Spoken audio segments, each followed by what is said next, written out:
How do we make decisions when we don't know what the right answer is? This audiobook is the answer. Critical Thinking and Stoicism will show you how to think in mental models to develop effective decision-making and problem-solving skills. Your all-in-one guide to always stay level-headed and effectively solve problems. Hello, this is Harrison Walton, and you are listening to Critical Thinking and Stoicism. Discover how Stoic philosophy works and master the modern art of happiness. Think in mental models to develop effective decision-making and problem-solving skills. Provided to you by United Audiobooks. I hope you enjoy my audiobook. Now, let us begin. Isn't it interesting to learn that our brains function the same way as a computer? In fact, your brain, which actually weighs 3 pounds in mass, is a natural supercomputer that serves as the control center of your entire body. It is critical to the functioning of all parts of your body, just as it is involved in everything you do in your life. Part of your composition that determines how your thoughts flow, how you direct your actions, and how you behave socially, the brain regulates what kind of person you become, controlling your thoughts, your politeness, your degree of rudeness, how you handle dangerous situations, and even how you behave with strangers, colleagues, family, and friends. It is correct to say that your mind is in charge of your emotional well-being. The brain also influences how you relate to people. Essentially, what you have to understand is that your cerebral matter is active in virtually everything you are involved in throughout your life. That's why you need to nurture it, feed it, exercise it, and understand how it works if you want to succeed in polishing your creative thinking skills. Needless to say, only when you are able to manage critical thinking are you in a position to solve problems and handle difficult situations in a way that makes things better for you and those you are trying to help. Your brain is actually more complex than a computer. For example, it has 100 billion nerve cells, and all of these nerve endings have connections to many other cells. You may find this hard to believe, but that same small piece of matter inside your head has more connections within it than the number of stars in the universe. Utilizing all of these physical connections, you can become the best possible you in your workplace, in relationships, and recreation, and in all the other areas of your life when you put effort into optimizing your brain function. When it comes to exercise, the brain needs as much training as the physical body, so some people choose to meditate, practice yoga, eat healthy foods, and do other things to improve the health of the brain. Often, the smoothness of brain functionality can tell you how your life is doing, because it is that brain that houses the computer that runs your day-to-day existence. Regardless of your age, the fact is that your brain needs to be exercised, and when you train it regularly, the positive effect is manifested in your life. In short, when you want your brain to continue to be able to solve problems, even the most difficult ones, you have to take care of it, both in what you feed it and how regularly you exercise it. This book is about critical thinking, and that includes intelligent strategies and logical thinking. It also discusses the best decision-making skills you need to acquire. Everything discussed in the book requires very high-level reasoning, which means that your brain must, by necessity, be in excellent shape. It is for this reason that this book explains what you need to do to exercise your brain and what you need to do to become a logical thinker. You will also learn from this book the best techniques to sharpen your decision-making skills. Chapter 1.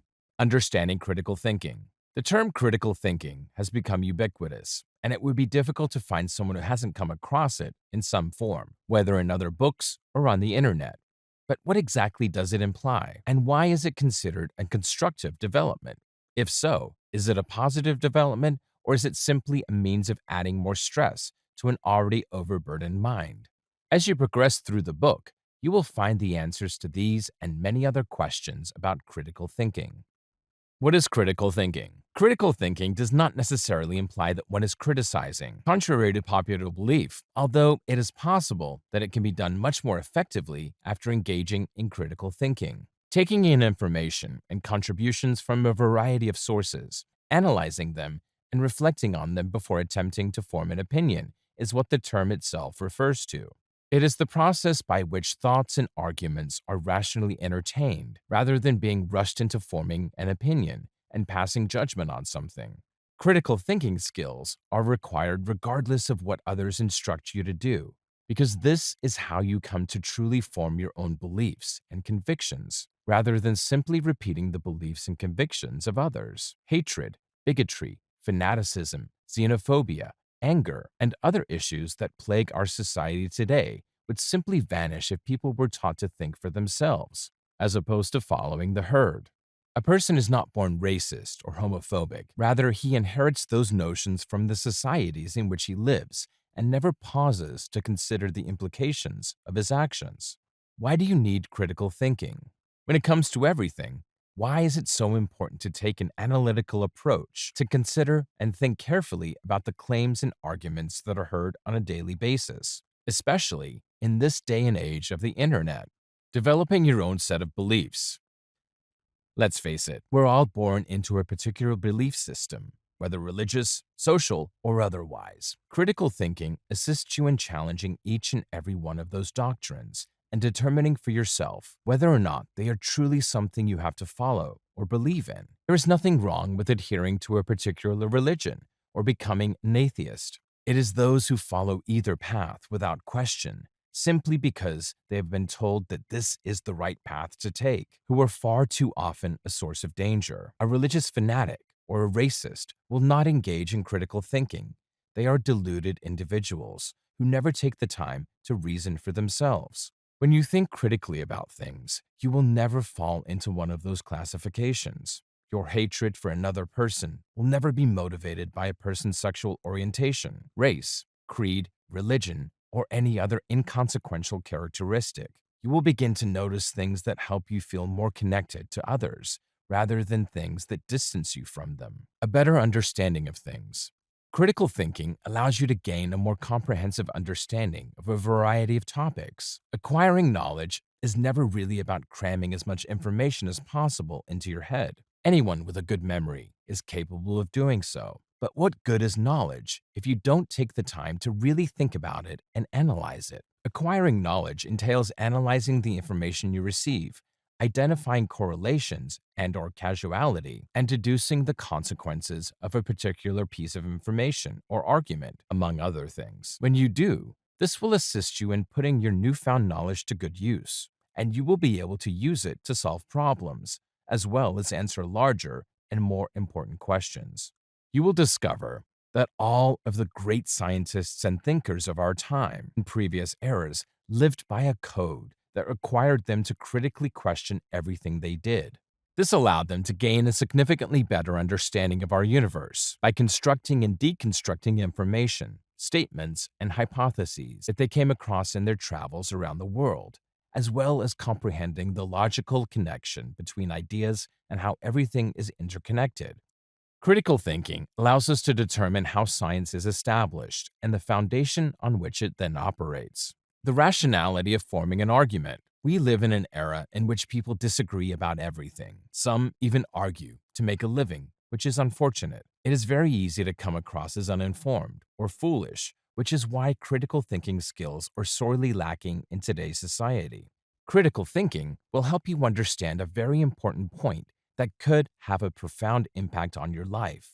It is not a question of being right or wrong, or of making judgments about others, except in cases where it is simple enough to make such discernments, known as a case of black and white. As soon as you fully grasp the concept that you do not need to make a snap decision on every issue, but instead must analyze and comprehend each claim from every angle, you will notice that your reactions will begin to change and become more rational.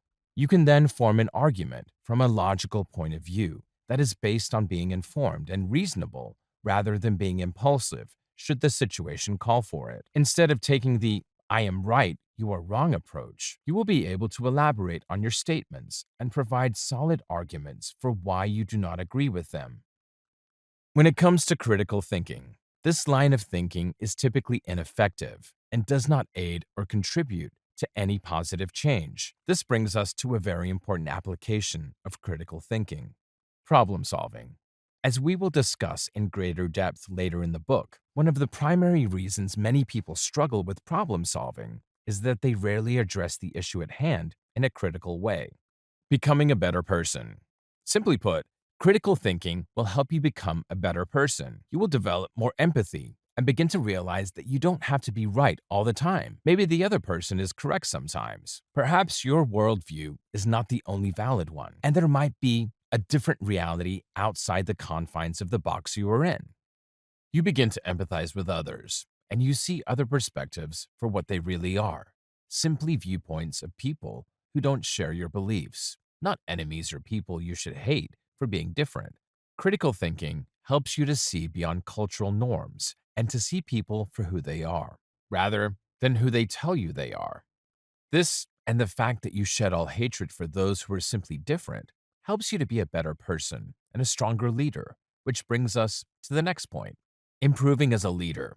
As you listen to this, you may ask yourself, how does critical thinking assist me? Well, it will help you to be a better leader and manager.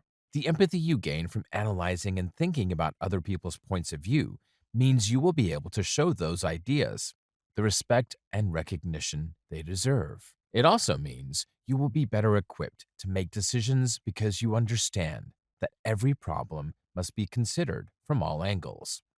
When a team member tells you about a problem they are facing, you won't get defensive and start undermining their problem. Instead, you will listen and think about it, and you may find they have a very valid complaint. If one of your team members suggests an idea to you and you think critically about it, your ego will never get in the way. If it is a really good idea, you will accept it and push your people forward. You will clearly see that it is good for business, and what is good for business is good for you.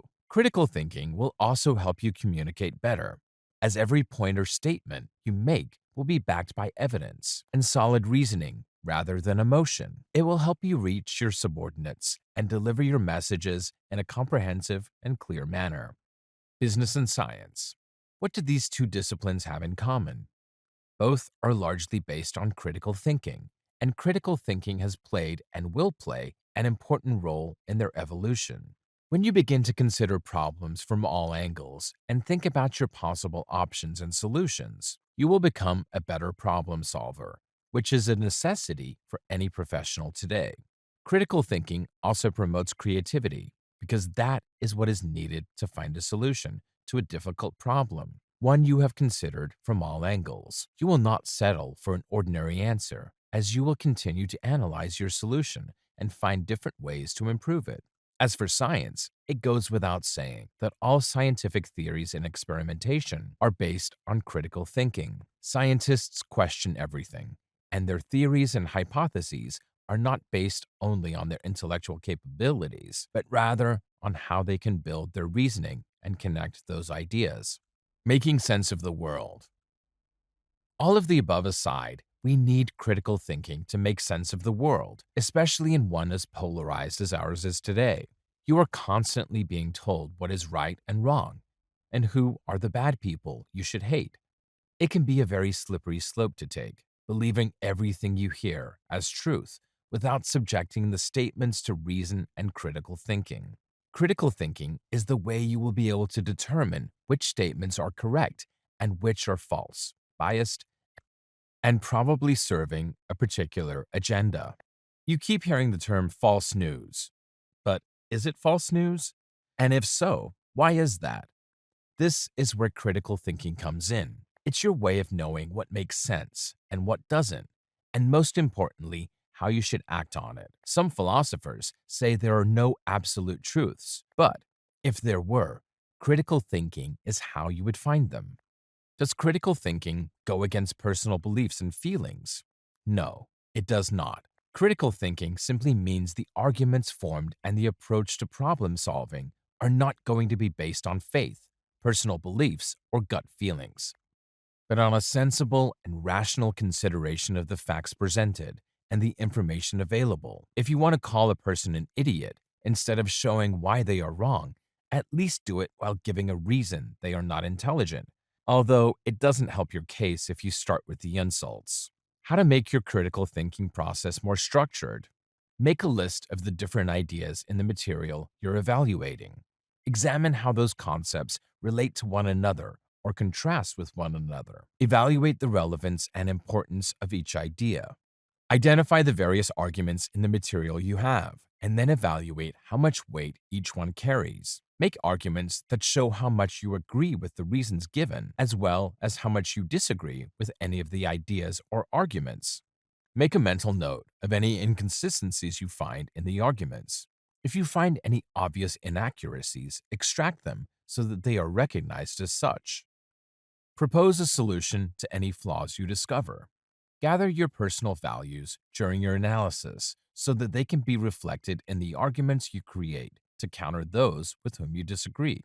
Can you see now that you can't argue from a position of ignorance after discussing various ideas and evaluating their veracity? To pass a critical thinking test, your arguments must be egregiously different from what is circulated on a gossip forum. Yours must, by necessity, be based on facts from beginning to end. When it comes to critical thinking, it's also important to remember that having knowledge isn't enough. You should be able to arrange the events you understand and other facts you know in a logical order, and you should be fairly clear about what point you are putting where and why. The point is that as part of your critical thinking, you must be able to analyze data and real-world issues in a way that makes sense of what you've learned. When you're able to put what you've learned into context, the knowledge you've gained can be put to better use. The importance of critical thinking. As you've just seen, critical thinking allows you to use your knowledge to contribute to a greater good. Take a look at the following points to see how this process can assist you. You get to make a list of any arguments that aren't supported by evidence. You get to make a note of any inaccuracies in the data. You have the opportunity to present objective arguments. You get to add more facts to any objective arguments you've already made. You have the opportunity to strengthen your good arguments with logical arguments. You have the opportunity to positively contribute to tasks that you find useful. You have the chance to improve on existing theories. You'll have the chance to improve on the current mode of operation. You have the opportunity to change the way institutions operate and improve their strengths. As a result, critical thinking comes in handy whenever your knowledge is required, and it is crucial that it be analyzed and assessed objectively. Is critical thinking a hindrance to creative thinking? It doesn't work that way. Many critical thinkers, on the other hand, are adept at ruminating beyond the norm, below the surface, past the scope of what ordinary people might consider, or, as the expression goes, thinking outside the box. Being inventive, perhaps even adventurous in the use of your thoughts, is unquestionably the definition of being imaginative. For the most part, the fact that you are required to use logic when thinking critically does not rule out the possibility of being creative. Despite the fact that your imagination is free to roam, you cannot afford to be careless or reckless. Instead, you evaluate the points, and if they do not make sense in the context of the discussion, you eliminate them. Streamlining the process of thinking. Streamlining is the process of giving your thoughts a direction.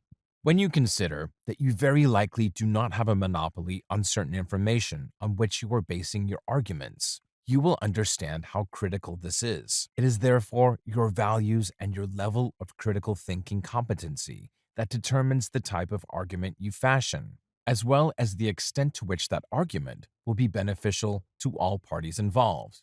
Do you believe that legal experts lose cases because of a lack of sufficient information?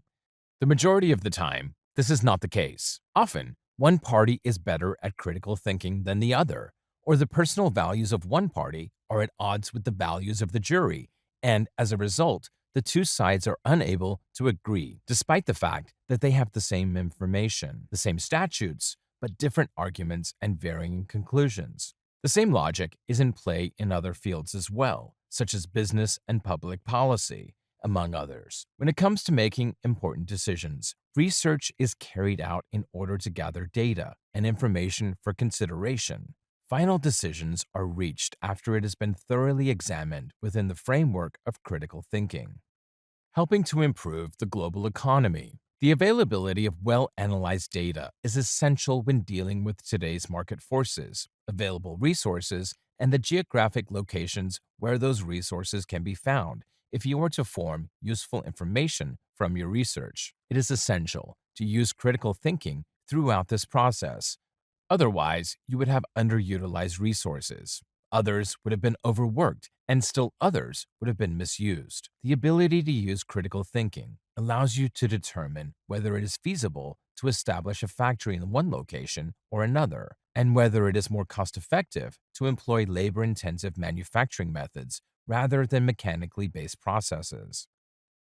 For example, establishing an industry in country A as opposed to one in country B, and even exporting your products to country B rather than another country are all examples of fundamental consideration. You should be aware that critical thinking assumes you have enough information to make decisions, and that you are going to conduct the necessary research in that regard, and are aware of the criteria you need to further investigate. Have you considered the implications of the fact that you are not relying on sloppy data in your decision making when critical thinking is involved? This is not possible to achieve. In fact, claiming to use information in its raw form would be a risky proposition in business, politics, and even one's personal life if one were to do so. As a result, it is crucial in large projects to have a team of people who are responsible for analyzing the information at hand and doing so in an appropriate context, ensuring that the information is put to effective use. What other reason do you think institutions with a lot of influence form think tanks? Another thing to keep in mind is that critical thinking requires you to not only be well informed, but also to think in a broader context than you might otherwise.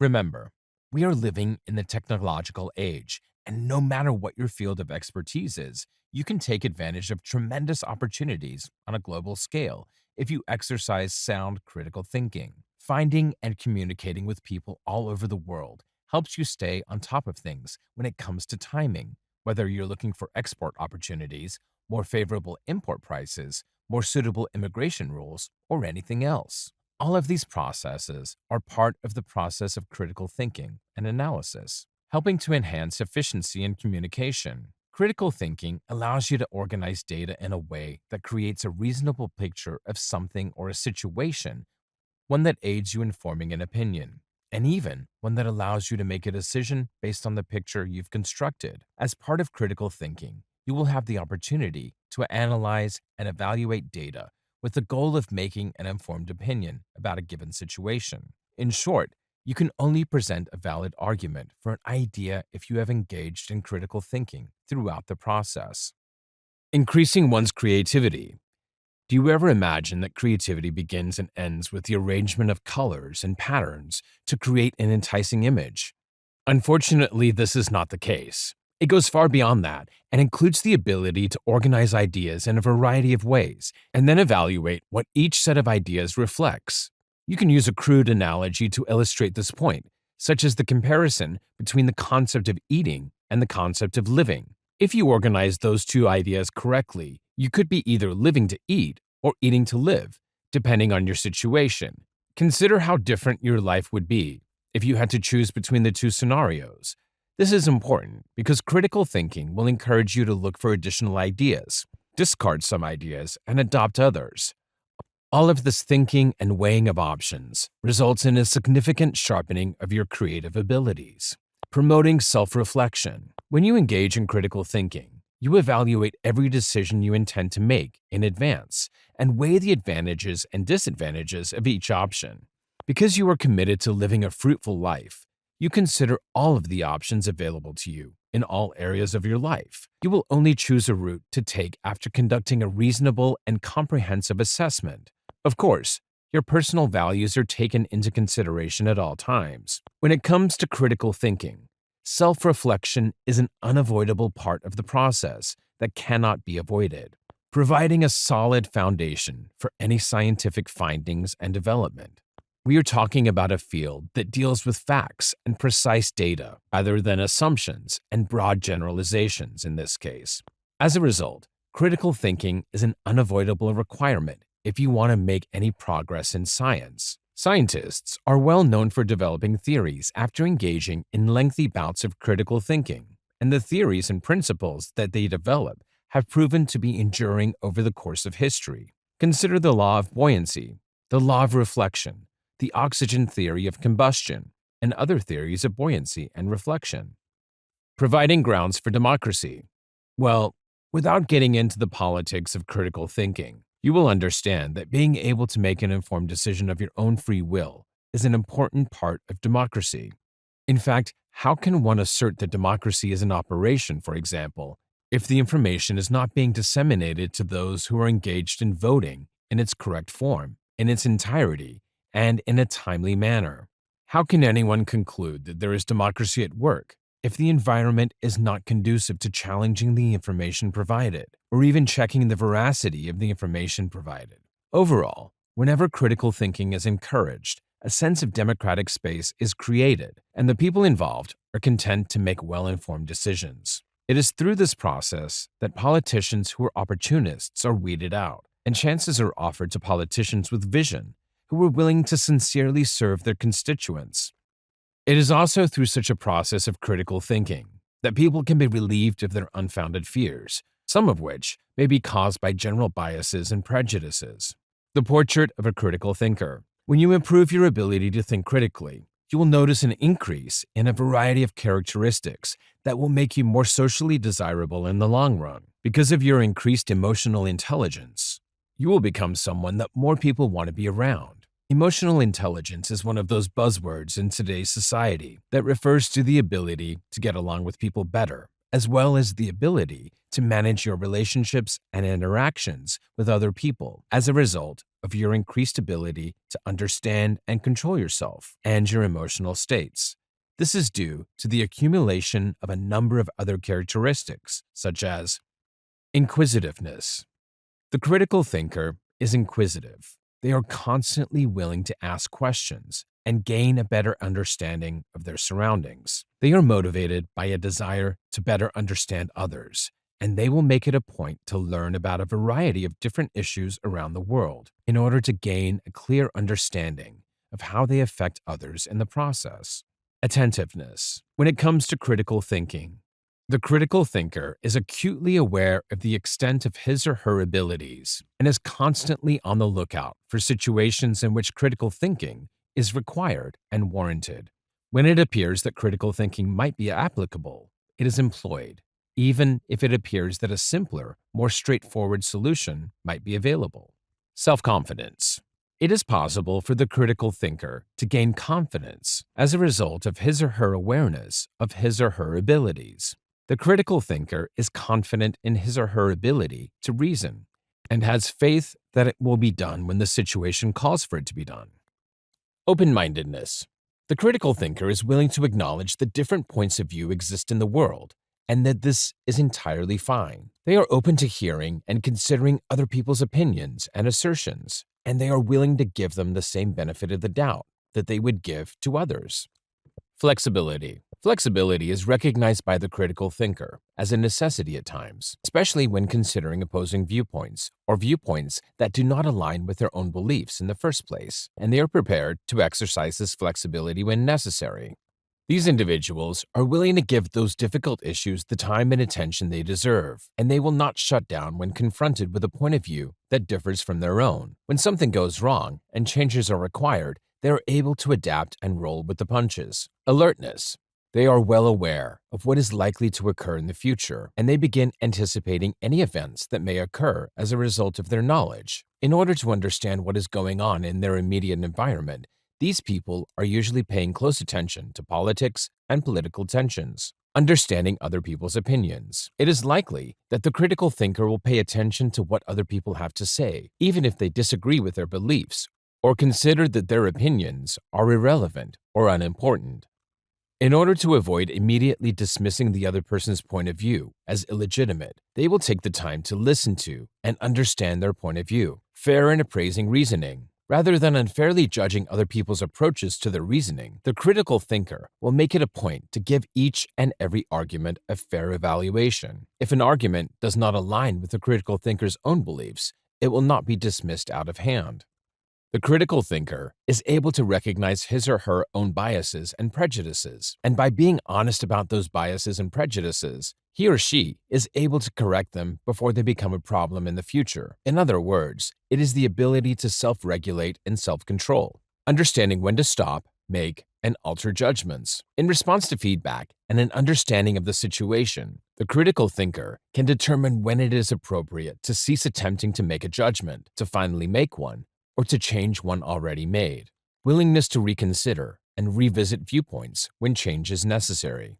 It is possible for the critical thinker to recognize when it is necessary to reconsider what he or she was thinking about a situation in order to change a viewpoint if it has since come to light that the viewpoint expressed was something negative or could not be validated in any way. The not-so-critical thinker's portrait.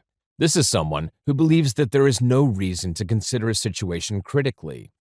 These individuals may face difficulties in their relationships and careers, as it is much more difficult to find a job that does not require higher-level thinking skills. However, let us look at some of the common characteristics of non-critical thinkers. Someone who is unable to think critically is likely to be arrogant. They may claim to know or understand rather than admit the truth out of embarrassment, and they are frequently unaware of their own flaws or limitations. This person considers conflict an annoyance. Any dispute that arises is likely to be perceived as a threat to the ego rather than something that requires attention by someone who is struggling to think critically. Anyone who tries to refute them is likely to feel threatened or annoyed and will dismiss the claims without hesitation. Impatient and unwilling to put in the effort to learn.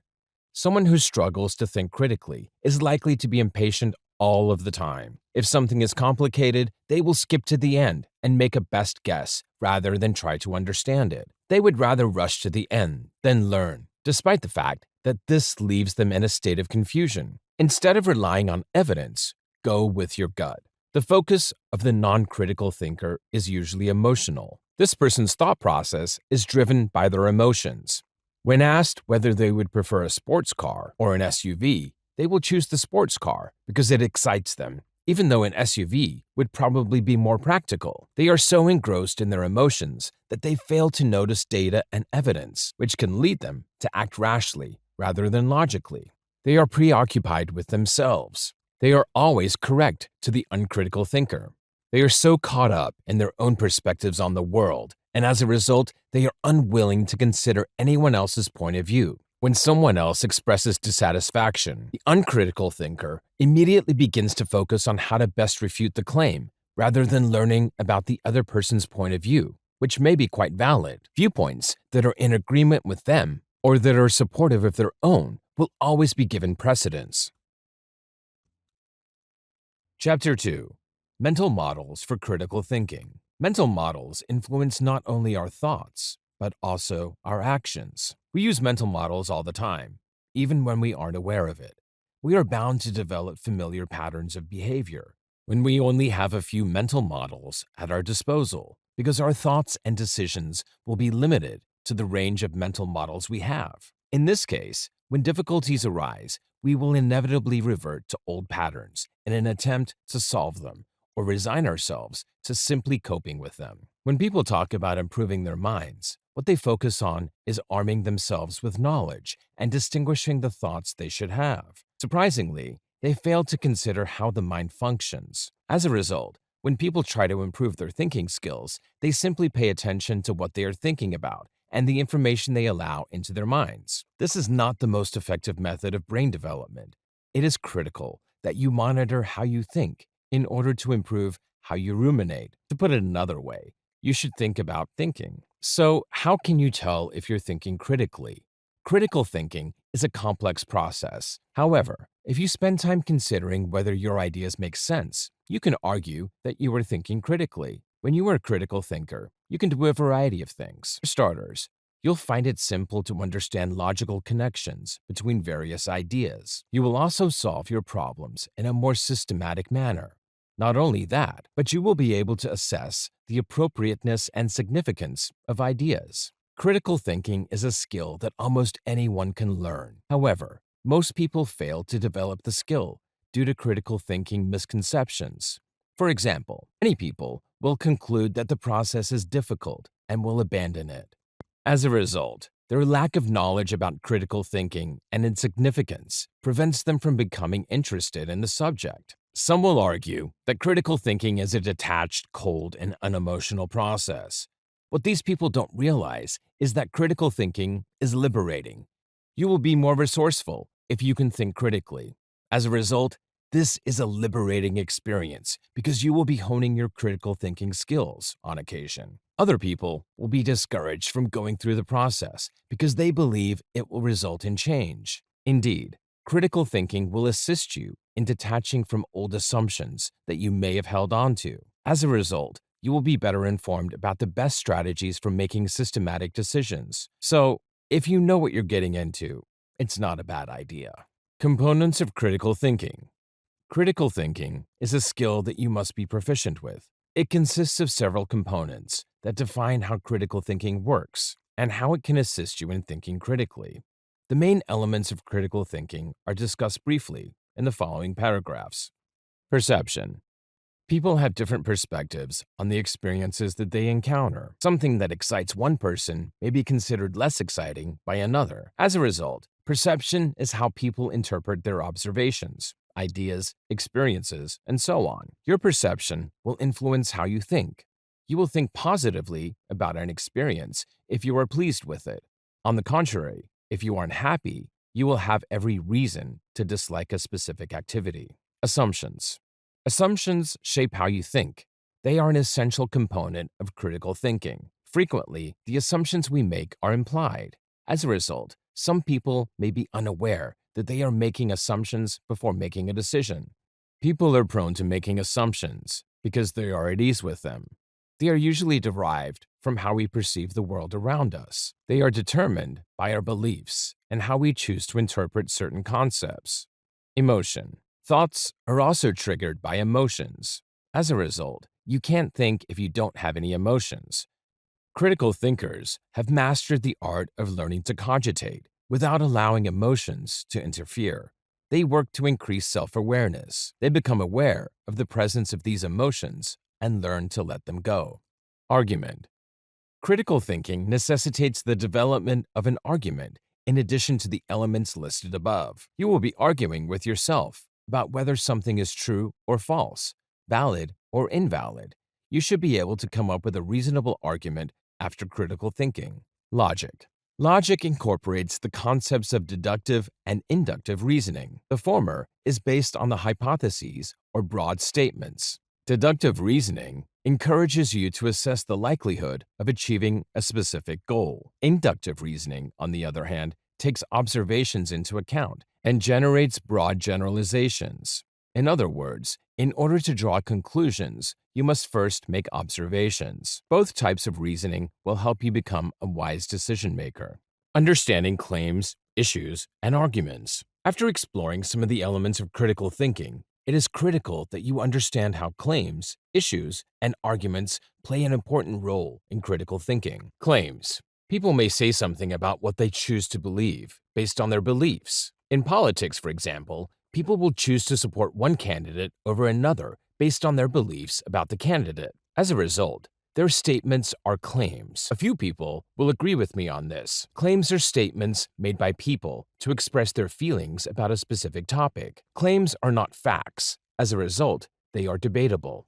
There are various types of claims. Some claims are debatable, while others are simply and obvious true or false. This means that some of the claims we make will require careful scrutiny, whereas others will not, due to their obvious nature. Claims about personal decisions you should make should be carefully evaluated. For example, if you claim you want to marry the person you're dating, this claim will necessitate an evaluation of its viability before you act on it. Furthermore, claims that touch on societal issues will necessitate a thorough examination. Government cannot simply claim that it provides free healthcare to its citizens. Issues. After expressing your opinion through claims, you will want to challenge these claims. For example, the claim of whether or not to marry the person you are dating can be questioned. Putting your claim to the test raises a problem. This is where critical thinking skills come into play. The manner in which you evaluate your claims and develop a reasonable argument will reveal a great deal about your critical thinking abilities. To resolve your problem, you must respond to the question raised on your claims. Should you get married or not? This sparks an argument. However, in order for your claim to be considered an argument, you must provide solid evidence relating to your issue of whether or not to marry. This means that if you don't have evidence to back up your claim, it won't be investigated further. For example, if you haven't met the person you intend to marry, your claim will be unarguable. It's self-evident that this cannot happen. As a result, there is no debate about an issue that cannot be raised. Arguments. After raising an issue, the next step is to decide whether to move to the left or right. As previously stated, arguments are an essential component of critical thinking. This is the stage at which you decide whether a claim is true or false, valid or invalid. People have a tendency to complicate arguments. In reality, they are quite simple. When presenting your argument, you should only provide reasons why you believe your claim is valid or invalid, depending on the issue at hand. If someone claims that they should marry because they fell in love, this is just their opinion. You can't tell whether their argument is valid at this point. Critical thinking is all about determining whether arguments are valid or invalid. Many factors must be considered before claiming that an argument is good. Critical thinking mental models should assist you in making sound decisions. Some of these models are discussed in the section that follows. Other mental models of critical thinking. The mental models discussed in this section can be used in conjunction with other models. The ad hominem. The ad hominem mental model is essentially a character attack. Instead of focusing on the argument, one will focus on discrediting the character of another person during an argument. For example, one could make a compelling case for a particular political issue. Instead of debating the claim, someone could discredit the individual by claiming that they were previously arrested or that they are unworthy of discussion. You may have had a similar experience in the past. People sometimes tend to focus on discrediting others in order to dismiss any reasonable arguments they may have been presented. Surfing or riding the wave. This mental model is most useful in business situations. There are numerous opportunities to take advantage of when entering any untapped market. The surfing mental model, as articulated by Charlie Munger, argues that a company should strive to maintain its position in the wave in order to ensure that it continues to expand. Similar to the sport of surfing, if a surfer approaches a wave at the right time, they can only surf for a long period of time if they maintain the proper position on the wave. As a result, this model emphasizes the importance of making the most of any situation that comes your way. It does not have to be limited to business. The model can be used in real life. This means you should strategically position yourself so that you can take full advantage of situations that have a positive impact on your life. Control illusion. The uncertainties of this world frequently lead people to make bad decisions or simply give up on what they set out to do. When confronted with difficult situations, the best way to deal with them is to believe that you can overcome them. Allowing yourself to believe that you can't do it only drives you to give up. If you believe you cannot do it, there is almost certainly nothing you can do about it. Unfortunately, the inability to act on a situation does not end there. You may experience negative consequences as a result of your current mindset. You will experience cognitive stress in this case. You'll be so worked up that you won't be able to do anything to get out of the predicament you're in. The mental model of the illusion of control is a framework that can assist you in eliminating uncertainty. This model will help you develop the mindset that everything is under control. As a result, you will have every reason to be optimistic about your future. Developing a sense of control allows you to live your life with energy. It will excite you that you are always optimistic about everything, regardless of how others perceive your choices. The concept of living with certainty should not be overstated. One thing is certain: if we all knew what our futures held, life would be extremely boring. We'd be forced to live a life devoid of thrills and surprises. Regardless, it is critical that you maintain a positive attitude. You should work hard to train your mind to believe that everything is under control. Finally, you will have more control over your life. Applying mental models in critical thinking. Let's look at how you can apply some of the mental models we discussed earlier to improve your critical thinking skills after we looked at a few mental models. Critical thinking and the Pareto principle. Critical thinking can indeed change your life since you will be making systematic decisions more often. Of course, we can't deny that our choices have an impact on our lives. When we make the right decisions, it has an impact on the events that occur in our lives. For example, deciding whether or not to marry can have a significant impact on your life. Similarly, making the right decision to start a business can completely transform your life. Surprisingly, the activities we engage in every day define our lives. If you choose to sleep rather than work, you can rest assured that you will not achieve any of your objectives. Working more hours in a day, however, does not guarantee that you will be more productive. In his Pareto principle, Vilfredo Pareto argued that you can get more done with less. So, how should you apply this mental model to your daily activities in order to think critically about them? People are frequently faced with the challenge of only purchasing what they require. Have you ever succumbed to impulse purchases? We've all done it. You're walking down the street when you see something that catches your eye and you decide to buy it without hesitation. After a day or two, you realize that the item you purchased is unnecessary in your life, so you discard it. Your wardrobe is proof that you have shopped for items that only take up space in your home. The Pareto principle states that 20% of your wardrobe accounts for 80% of what you wear on a regular basis. This means that the majority of the items in your closet are simply there to take up space. You can apply the same principle to your personal relationships. You may wish to believe that you have a large number of friends at times. However, you can only interact with a select few of them. This is clearly visible in your smartphone's call log. Some people you call friends, despite the fact that you rarely communicate with them. The Pareto principle is based on the idea that you have a finite amount of resources to work with. As a result, you should learn to prioritize your priorities. When considering whether or not to participate in certain activities, take a step back and consider whether or not they are important to you. You should devote more time to tasks that are more important to you. Adopting an 80-20 mindset will help you value your time and prioritize your priorities. In the end, chasing the wind will be a waste of time. Critical thinking and the 10-10-10 rule. The 10-10-10 rule can also help you think critically and overcome tough decisions that you might be facing. Assume you've been offered a fantastic job opportunity. You spent your entire life preparing for this moment. The promotion not only provides you with more money, but it also elevates you from your current position. Such chances do not come along very often. The first thing that comes to mind is that you should immediately accept the offer without thinking twice. Accepting this position, however, will actually require you to move.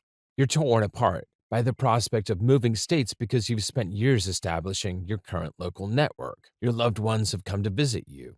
Your neighbors are people you've met and who've become like family to you. You're starting to wonder if you'll be able to leave your friends and family behind in order to pursue your dream job. It's also a difficult decision to move with your family because you'll be disrupting their lives. If they are moving with you, they will have to change schools and will miss their friends. It is true that you are faced with a difficult decision and are unsure of what to do. So do you think you should stay or do you think you should go? An interesting thing about decision making is that the majority of the decisions we make in a hurry or under duress end up being regrettable. It's not easy to make difficult decisions. As a result, you should pause, consider your options, and make the best decision possible. This is why the mental model of 10-10-10 is necessary. To refresh your memory, the 10-10-10 framework allows you to consider the consequences of your actions before making a choice. You will ask yourself how you will feel in 10 minutes after making a specific decision before agreeing to do something. You'll also consider how you'll feel 10 months from now if you make that choice. Finally, consider how you'll feel 10 years from now. Why is it critical to think about these questions before taking action? By allowing you to ruminate in the absence of your emotions, the 10-10-10 mental model aids critical thinking. You end up thinking twice or 3 times about the consequences of your decisions rather than being influenced by the thrill of your emotion. In most aspects of your life, the 10-10-10 rule should apply. Take, for example, deciding to marry. The majority of people let their emotions carry them away. You can be dating someone one minute and want to marry them the next. Stop and use the 10-10-10 framework before taking any further action. What would you think if you got married 10 minutes later? There's no way you'd know the difference. How do you think you'll feel 10 months after your wedding? Perhaps you'll remain content and happy. In 10 years, how about it? Will you be able to put up with your partner's eccentricities any longer? Will you support them in good times and bad? The 10-10-10 rule can assist you in thinking critically about major life decisions in profound ways. So make certain you have it in your toolbox. I hope you are enjoying my audiobook so far. It would be a pleasure if you could let me know how you are feeling about this audiobook in the comments section below.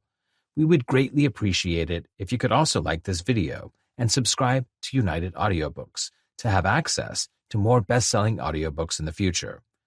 Also, please, if you are interested in getting more free audiobooks, please click the first link in the description below.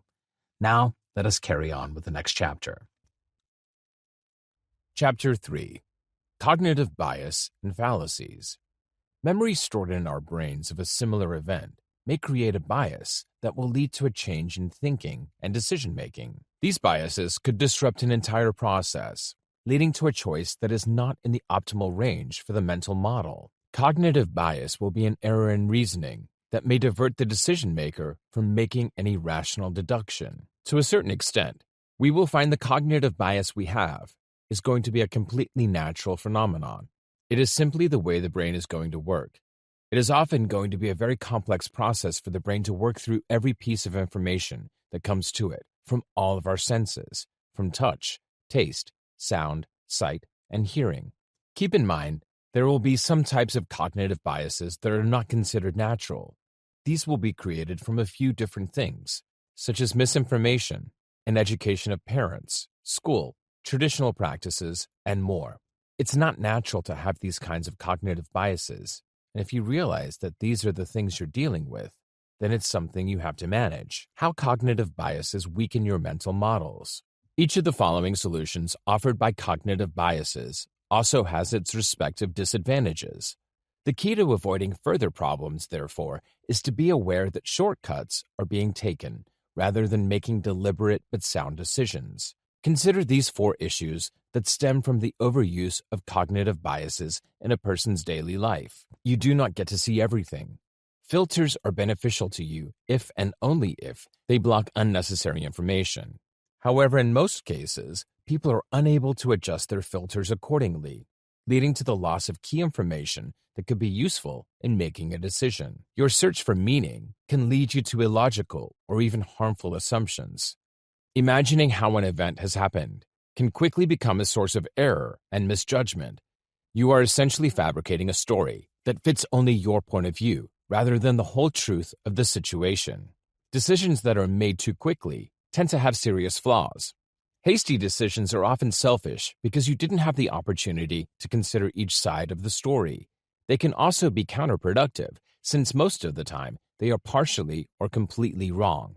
Your memories can further strengthen the mental errors you have made. The bits of information you save tend to fit what you already have.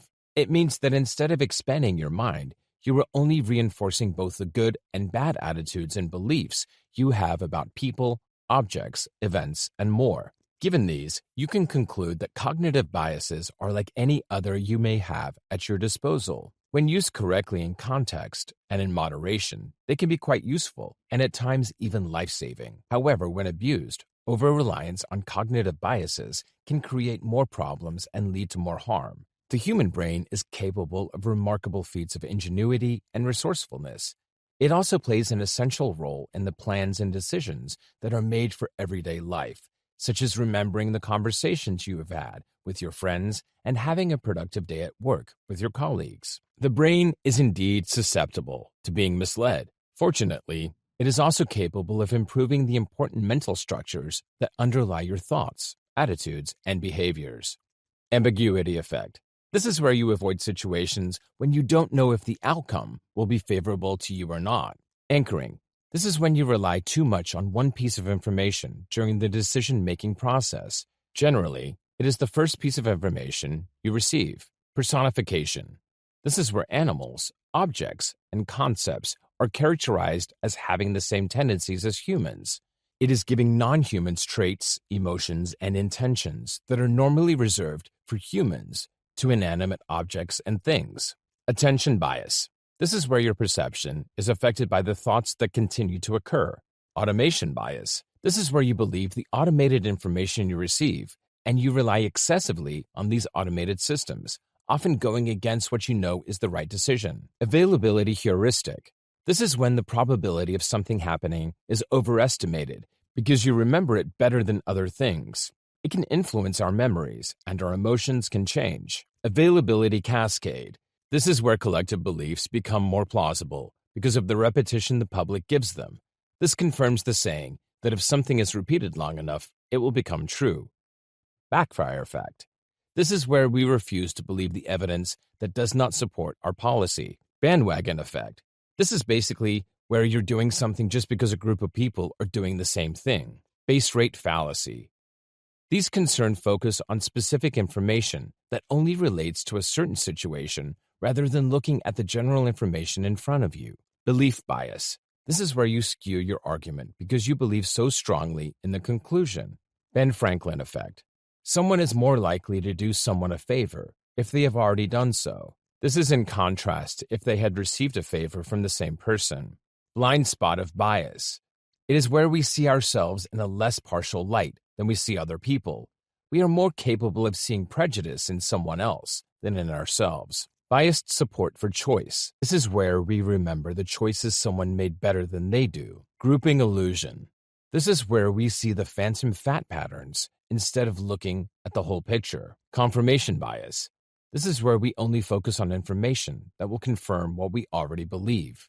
Consistency bias. This is where we tend to test solutions directly rather than looking for alternatives. Conjunction fallacy. This is where we look beyond the general conditions in favor of the very specific ones, as more likely than the first. Revision of beliefs. This is where we refuse to reform our own beliefs even when new and valid information is presented to us. The effect of continued influence. This is where we continually learn information that is incorrect even after it has been corrected. The curse of knowledge. This is where the best informed people have difficulty seeing something from the perspective of someone with less information. Default affection. This is where we favor the default solution over the other options we are given. The empathy gap. It is where people often do not give credit to the influence or strength of their feelings or those of another person. The illusion of the end of the story. This is where we allow ourselves to believe that in the future, we will change less than we have changed in the past. Focusing the effect. This is where we place too much importance or value on an area of an event that is happening. The player's fallacy. This is where we think future possibilities will be affected by events that have occurred before. Difficult affection, easy. This is where our confidence in the judgments we are making is either too conservative or not extreme enough. Identifiable victim effect. This is when we respond most strongly to someone we've identified as being in danger, rather than to an entire group of people who are in danger. Effects of IKEA. This is where we put a disproportionate value on objects that are not fully assembled, and the value is high. We don't look at the quality at the end of the result. Impact bias. This is where we tend to overestimate the duration of something or the intensity of the impact. The law of the instrument. This is where we overly rely on unfamiliar tools and methods, ignoring alternative approaches. Bias of omission. This is where we tend to fail to judge something as harmful when compared to something that is less moral and equally harmful. It usually revolves around our actions. Bias towards pessimism. This is where we overestimate the chances of negative things happening to people. Projection bias. This is where we overestimate how much we will have in common with our future selves. We assume we will have the same preferences, thoughts, and values, which leads us to make decisions that are either suboptimal or inferior. Effective overconfidence. This is where we rely solely on our pride to answer questions. Restriction bias. This is where we think we can show more restraint than we really can when faced with temptation. Perception of selection. This is where expectations will often alter and affect the perceptions we have. Zero risk bias. This is where we would prefer to reduce a small risk to zero rather than make a larger reduction to a small risk. Cognitive bias is an error in the way we think. It affects our decision-making ability as well as our judgment. One of the first ways it's influenced is through our personal bias, which will ultimately affect your decision based on emotion rather than fact. Our ethical compass is always working and always pointing in the direction we would like to believe we are heading. We want to draw conclusions that are objective, reasonable in scope, and detailed using the information provided. When we are distracted, shocked, anxious, or careless, these prejudices that we work so hard to eliminate slowly slide away. Normally, we are not aware of these prejudices when we decide on something. Therefore, they remain in your decision-making models, and you end up with unsuccessful conclusions and judgments, not based on objective facts and truths. Ultimately, you are making bad decisions. Chapter 4. Problem-solving techniques. Have you ever found yourself thinking, I wish I hadn't jumped to that conclusion so quickly? Maybe I didn't solve the right problem. Maybe I acted too quickly without all the information, or something similar. We've all been in situations similar to this. As a result, knowing how to solve this type of problem is critical. Furthermore, when it comes to making decisions, problem solving is a lifesaver. If you're good at solving problems, you will be able to come up with a well-thought-out and foolproof decision quickly and easily. Nobody is born with exceptional problem-solving abilities. We must learn and develop these abilities over time and through trial and error. Here are a few tried and true methods for doing so. Become solution-focused. Shift your focus away from the problem and toward the solution to become a better problem solver. You don't have to rule out the possibility entirely. You simply need to approach it differently and train yourself to focus more on finding a solution to the problem. When you're stuck in a rut, acknowledge that you're stuck. Saying things like, I'm stuck in this problem, or simply observing your emotions and allowing them to subside on their own can also help. Once your emotions have calmed down a bit, concentrate on the situation at hand and analyze it objectively and thoroughly. Replace negative thoughts with positive suggestions and tell yourself things like, I am finding solutions for my problem over and over. Consider and write down potential solutions to the problem. When looking for solutions, make a list of everything that comes to mind, even if it seems ridiculous or impossible at first. To improve your creativity, keep your mind open to anything you can think of. After you've compiled a list of potential solutions, examine them thoroughly, weighing the advantages and disadvantages of each option against one another. Choose a solution with the most benefits and fewest drawbacks and put it into action right away. When you start focusing more on the solution, you begin to think more optimistically, which broadens your horizons and aids you in developing innovative and effective solutions to all of life's challenges. Clearly define your problem. Often the solution is hidden within the problem, and the only way to find it is to define the problem clearly. When we are confronted with a problem, we tend to look at it from only one perspective. We rarely delve into the root cause. You should concentrate more on the why part of the problem in order to define it clearly. The example below demonstrates how to accomplish this. If you are constantly late for work, you should ask yourself the following questions and respond appropriately. How come I'm always late for work? Because I keep snoozing my alarm clock in order to get more sleep? What makes me want to sleep more? Because when I wake up, I'm extremely tired. How come I'm exhausted, even though I've only just woken up? I sleep late every day because I'm a night owl. How come I always sleep late? Because I'm always surfing the web or binge-watching Netflix shows late at night. What motivates me to participate in the above-mentioned activities? I'm bored, she says. Can you tell me why I'm bored? I'm bored because I don't have any good friends or healthy activities to do. Apply this strategy to all of your issues until you have a clear picture of the underlying issues, causes, conflicts, and so on. Once you've figured that out, you can address it first and then work your way through the rest of the whys you listed earlier. Following the example given above, you can begin by making it a habit to play tennis with a friend an hour before bedtime so that you are entertained and exhausted and go to bed on time the next day, allowing you to wake up fresh the next day and arrive at work on time. The next time you have a problem, use the steps outlined above to clearly define it so you can figure out the best way to permanently solve it. Make things simpler. We worry when we face a challenge or difficulty because we have a tendency to overcomplicate things. Things are rarely as complicated as we imagine them to be. To solve your problems, keep things as simple as possible. If you're worried about getting the promotion you've been eyeing for months, don't worry about who might get it. Instead, focus on improving your performance to improve your chances of getting it. You can easily solve a problem if you break it down to its simplest form. Work on your inner language and think laterally. When most of us face a problem, we tend to focus on only one aspect of the situation. This is one of the main reasons why we never come up with novel solutions. Think laterally to change your flow of thoughts and turn things around. By flipping your objective around, you can try to see things from a different perspective. Take a walk outside to get some fresh air, take a few deep breaths, and keep asking yourself, how can I do things differently to come up with a new solution? Alternatively, consider what someone smarter than you would do in the situation. These questions will encourage you to consider alternative solutions and broaden your horizons. Work on incorporating a possibility of creating language into your everyday conversation. When you're confronted with a problem, think about it in terms of asking yourself, what if I do this? Why don't I give this method a shot?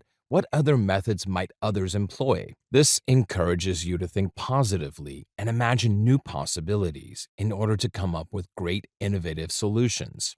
At the same time, it's impossible to avoid using negative and closed statements like this, or this will never work. Such statements restrict your options and stifle any forward momentum you might have in solving the problem. When you use these strategies, keep track of how they work for you and learn from your mistakes so you can get better results the next time. The advantages of problem-solving techniques. If you want to take your existence from plain and simple to the next level, critical thinking is the one aspect you will use the most in your life. Every person on the planet faces difficulties. These problems present themselves in a variety of ways, and they are unique to each of us, but we all experience them. Many of us now sit back and close our eyes, hoping that our problems will go away on their own. They don't, however. You will need to think critically about your problems in order to solve them. Separate those tribulations. Look for alternatives. Look for ways to take advantage of certain aspects of the struggle. Consider the issue in a personal and independent manner. Others' advice is helpful, but at the end of the day, it's still your problem, and you're the only one who can deal with it while it's still there and eventually solve it. The pitfalls of the fix-it-and-forget-it problem-solving approach. The abundance of information available on the internet has both benefited and harmed society today. We all go about our days, and when we come across something we don't understand, we look it up on the internet, fix it, and move on. There's almost a robotic movement going on here, and it's not good for critical thinking. We take a quick look at the online solution, then shut down our computer and go about our business. There is no takeaway, and nothing that can be applied to a different situation. Many people, of course, argue that there is nothing wrong with it. They believe that because we will always have access to the internet, there will be no need to learn the method because we can simply look it up. To some extent, they are correct in that access to the internet is something that many of us have on a regular basis, but they are incorrect in that we must develop problem-solving skills. You are faced with decisions every day. And how will you progress in life if you lack the necessary skills to solve them? For example, we can look up how to bake a cake, how to drive a car, and even how to build a car on the internet. When it comes to such things, you're all set. However, you cannot ask the internet whether you should apply for that job in the next town, whether you should invest in your friend's business idea, or how you will apologize to your wife when you believe you are correct. These are real-world issues for which Google will never have an answer, even if you ask 1,000 times. This is why you should work on improving your problem-solving abilities, which are largely based on critical thinking. Don't just focus on a problem or a decision that needs to be made, examine it. When faced with a choice, whether it's a problem to solve or a decision that will improve your life, you should ask yourself what you would do. When problems like these arise, we often turn to our friends and family to ask what they would do in the same situation. The issue with this scenario is that what is best for another person may not be best for you. You may have passed up a great job opportunity because your cousin said they wouldn't do it, or you may have allowed your marriage to fall apart because your friend wouldn't try to fix the problems if he were in your situation. Don't get me wrong, having advice is always helpful, but you can't base your actions on your life on what others would do. You must consider what you would and should do in this situation. Consider the advantages and disadvantages of any situation. Consider whether it would be better to do it one way or the other. Determine the risks and whether you're willing to risk losing whatever you're putting on the line if you lose the bet. Life is a series of decisions and questions that you must learn to make, as well as accepting the consequences of those decisions. Critical thinking is a valuable skill to have because it will assist you in learning how to improve other aspects of your life and ensuring that you are satisfied with the outcomes. When you ask everyone else what they would do in a problem or make a decision, you are avoiding taking responsibility for the outcome, which is the entire point of analytical thinking. You are happy if it works out well. If it does not, you can blame the other person for not making a decision that was beneficial to you. If you improve your independent thinking skills, you will be able to make decisions with complete confidence that they will turn out well. Of course, something could go wrong, but at the end of the day, you understand. You have the ability to make the decision knowing what you are getting into from the start. It's a very different approach to dealing with problems than constantly asking others what they would do. You'll learn to stand on your own 2 feet in any situation, and you'll discover that you can make confident decisions, improving problem solving and decision making skills. The worst thing that can taint our decision making ability is when we struggle because we're afraid of making the wrong one. In fact, the majority of the stress we experience stems from our fear of making the wrong decision. Making decisions is a difficult task. This is why we frequently delegate decision making to others. Consider the last time you went grocery shopping. Perhaps you were undecided about which snack to purchase. Your decision was aided by a display of on-sale candy bars or chips. Then you got home and sat down in front of the television, eager to find something entertaining to watch. Rather than scrolling, you chose the first option that was suggested to you. Although it appeared that you made a choice, the majority of these decisions were made for you throughout the day. When we have trouble making decisions, we also have trouble solving problems. It will be difficult to make a quick decision if you are unsure of yourself, don't think critically, or suffer from mental fog. Although not all problems require immediate resolution, many of us will struggle to find the right answer due to the jumbled thoughts in our heads. Making decisions can be difficult due to the abundance of other distractions that can obstruct clear thinking. Assume you're in the kitchen, attempting to bake a cake. It will be more difficult to concentrate on the cake if dinner is already cooking in the oven, dishes are piling up in the sink, and another person is attempting to make a snack. To make it easier to think quickly, we must keep our heads clear. To do so, follow these steps. Make a list of the most important things on your mind. Examine the simplest version of the problem or decision. Conduct a thorough investigation to uncover all viable options. Let's start by looking at how to prioritize your most important thoughts. How to prioritize important thoughts. You'll want to learn how to better prioritize the items that are most important to you in order to work optimally and get the things done that need to be done. We frequently attempt to do the things we want to get out of the way at the time. Perhaps you're cleaning your house and need to do the dishes, laundry, and tidy your room. However, as you walk around the house, you'll notice smaller tasks that need to be completed, making it easy to become distracted. What matters most is that we prioritize the tasks that we initially set out to complete because they are critical. Is it really that important to you that you didn't think of completing the other tasks until they were right in front of you? First, determine the importance of the task, how quickly it must be completed, and the estimated time it will take to complete. Sometimes you'll come across a problem that can be easily solved if you can properly prioritize your tasks. It is critical that you limit your choices to the bare minimum. If you don't properly prioritize your thoughts and actions, you won't be able to make the best decision. We sometimes have difficulty making decisions because we are afraid of what will happen if we do not make the best choice. We don't even consider what the worst-case scenario might be. Now, remind yourself to look back in time and see how everything turned out perfectly fine. You're fine today, so even if you made the wrong decision, it all worked out in the end. After that, use examples to aid your decision-making. If you're really stuck, Google your question, because it's likely that someone else has faced the same problem. Many people use user-based tools like Yahoo Answers, Reddit, and Quora to share their struggles online. If you ever need more information on a topic, you can get multiple responses. The best decisions will be made when everything is planned out, which you won't be able to do if you don't plan properly in the first place. To make the best decision, we sometimes need to make sure we prepare ahead of time rather than waiting until we are confronted with a problem. How to spot the real problem.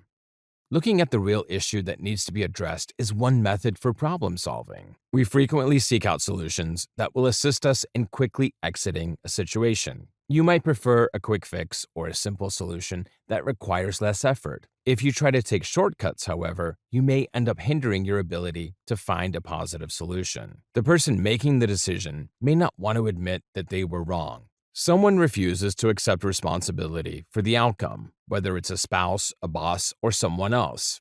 What can you do to assist in getting to the bottom of the problem? How can you come up with a solution without offending them or proving them wrong in the first place? It's critical to teach your brain to go straight to the core.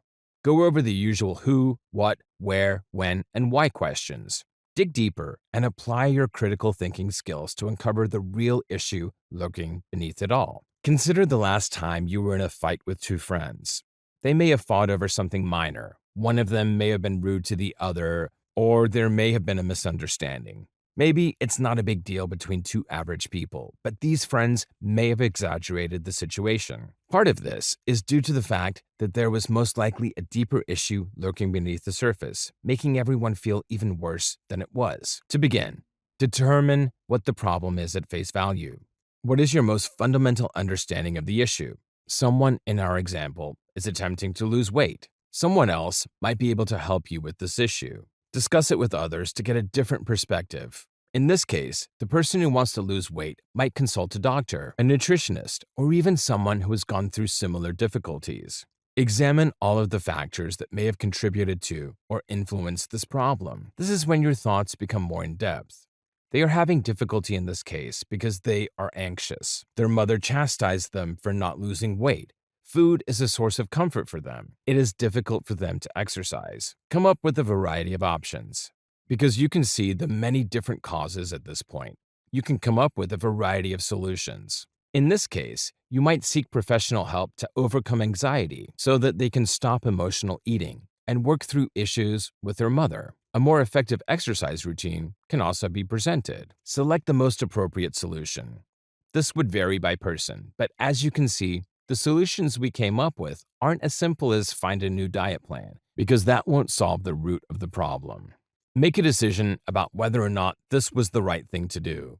Following this analysis and the selection of a solution, it's time to put the strategy into action. A person who is trying to lose weight can consult with a therapist and enroll in a yoga class. Fix and prepare whatever else is required for this procedure. This is the time to think about what you've done and whether you've taken the best course of action. If you're losing weight, you've found the right solution. If you're not losing weight, it's time to dig deeper or try a different approach. How to apply reasoning, judgment, analysis, and learning to your advantage. We all want to find a way to make the situation we're in better. When we do this, it's easy to lose sight of the fact that we have other options. Remember to begin with logic. Don't look at things through your own eyes. Consider all options on an equal footing. After that, you can make decisions. These assessments should be unbiased, but they can also be subjective. There are a few things you can do to improve your judgment. Make a point of recognizing your past flaws in order to glean useful information that will prevent you from making the same mistakes again. You must also be aware of any biases you may have. This includes things like your level of optimism versus pessimism. How much do you admire a person, a place, or an idea? Your expectation of an event, based on the likelihood that it has occurred previously. The ability to notice small details as well as larger concepts. Make an assessment. Did you get it right? Were you mistaken? What needs to be tweaked? Here are the steps to conducting a proper analysis. Break it down into sections and work on one area at a time. Make a goal for the information you want to obtain. Collect all of the necessary information. To achieve the desired results, make judgments and correct the process. Finally, you will take away from this experience something you have learned. Even in the most difficult situations, you will be able to extract something useful. You have to research, practice, and repeat over and over to improve your ability to do all these things. It is necessary for you to practice on your own. Chapter 5. How to get better at decision-making. You must be able to make difficult decisions on a regular basis in order to solve difficult problems. This chapter contains advice to assist you in making decisions. It is an important aspect of critical thinking. The first steps to making better decisions. Stop procrastinating. Making a simple decision can be enjoyable, allowing you to complete a task and cross it off your daily to-do list. When faced with greater risks and the need to make a critical business or even personal decision, you may be tempted to postpone it because it is more difficult. However, you should resist this temptation if you want to be a great problem solver. Take your time. Rather than procrastinating, set aside time each day to consider the risks, potential outcomes, benefits, and drawbacks of the various options available to you. Avoiding it will not make it go away. Instead, it will increase your worry and anxiety while consuming valuable energy that could be spent coming up with new ideas. Face difficult decisions head on. When faced with a difficult decision, make a commitment to facing it head on and with courage. The earlier you establish this habit, the easier it will be to maintain it in the future. You'll be grateful to yourself later for taking the time to learn this skill. Put your emotions and ego aside. When you become too personally invested in how a decision will affect your feelings and how you are perceived by others, making decisions can become nearly impossible. Is it possible to solve the issue objectively? There is indeed. Simply make a list of your options and set aside your ego and emotions for the time being. Consider a situation in your business where you don't have enough revenue to meet your objectives or stay afloat. Is it better to concentrate on what will go wrong and how foolish it will appear if it fails, or on the causes of what has gone wrong? In that situation, you might ask yourself the following questions. Is there a problem with positioning that you're not aware of? Are you charging a fair price for your services? Do you know what you're doing when it comes to marketing? What are your options for resolving these issues? When you look at the facts, rather than your insecurities or fears, you will always make more logical and beneficial decisions. If someone needs assistance with their business, they have a lot of options if they stay calm and look for the right sources. Self-awareness is what distinguishes a truly successful business person. Get professional insight. Whatever decision you're making, it's likely that someone else has made it before you. Even if you believe your problem is unique, chances are it has already been solved by someone else. Fortunately, the majority of successful people are approachable and willing to assist those who approach them politely. To find an expert willing to help you with your problem, do some research on influential people in the field and ask 3 of them for advice. Give them the situation's facts, your thoughts, and the options you're considering. To be objective in making your decision, you may find it helpful to consult a neutral outside source. While it is worthwhile to do things on your own in some cases, there's nothing wrong with seeking advice from time to time. What you discover should be questioned. No one has all of the information they need to make an informed decision. Parts are constantly missing. Nonetheless, it is your responsibility to find the most accurate information possible. Listening to what your friend says without considering other sources, for example, can get you into trouble. Use quantitative and qualitative data instead. Relevant sources. When looking for important data, it's always a good idea to look for sources that are relevant.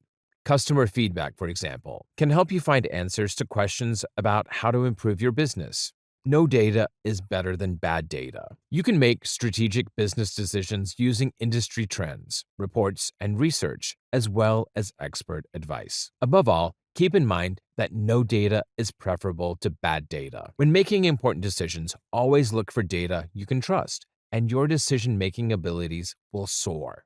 Be prepared for the worst. Another important aspect of good decision-making is being aware of any potential risks associated with your final choices. In an ideal world, you would be ready for the worst-case scenario. Consider the following options.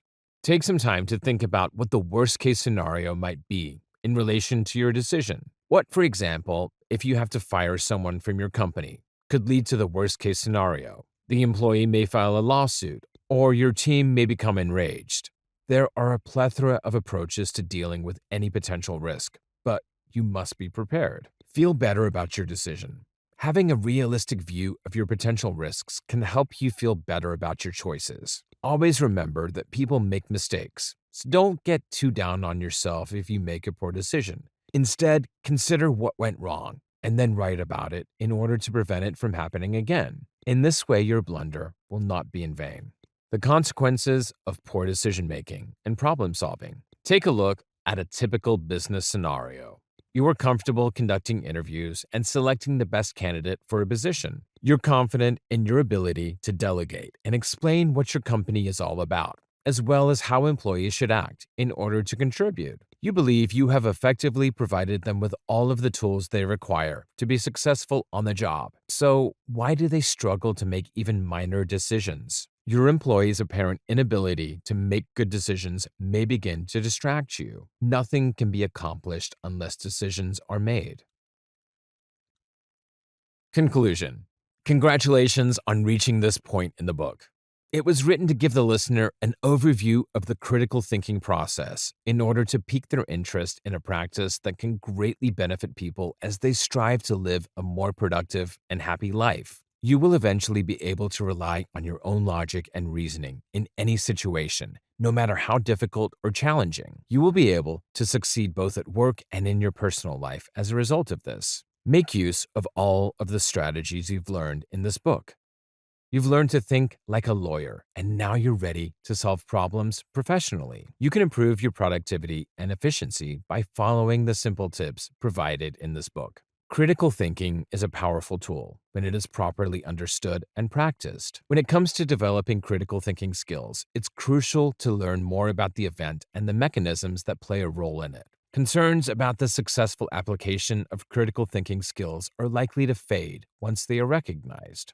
Critical thinking can transform the reasoning process into clear, compelling, and truthful language that has been carefully crafted. Experiences and responses can be turned into theories, thoughts, observations, conclusions, inferences, hypotheses, questions, opinions, premises, and logical arguments all at the same time. There are a lot of misconceptions about critical thinking that keep people from actively learning how to improve it. You should be confident in your ability to stand firm in the decision you are about to make if you have gone through the proper process of understanding the problem, examining all options, gathering information for solutions, and evaluating everything. By going through this process, you are putting your critical thinking skills to the test. It may seem unconventional at first, just like other things you do for the first time, but as you practice these techniques, your critical thinking skills will improve and evolve.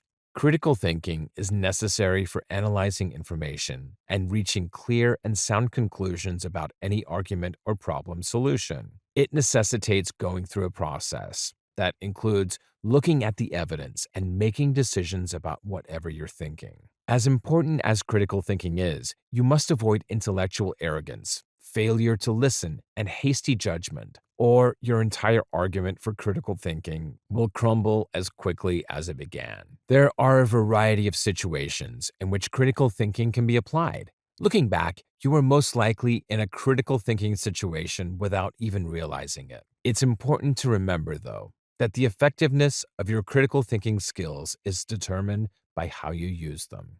Above all, critical thinking is a mental state that not everyone possesses naturally. Although schools attempt to teach critical thinking, consistent practice is required to train your brain to think critically at all times. You should strive to be the best thinker you can be in everything you do. You'll be able to face any situation head on and solve problems with precision and efficiency if you improve your critical thinking skills. Critical thinking is required no matter where you are, whether at work, school, or in everyday situations. Despite the numerous techniques and skills associated with critical thinking, practicing is the best thing you can do for yourself. Practice every critical thinking strategy. Adopt all the strategies of a good thinker and keep a close eye on yourself to make sure you're not doing anything that will sabotage your critical thinking.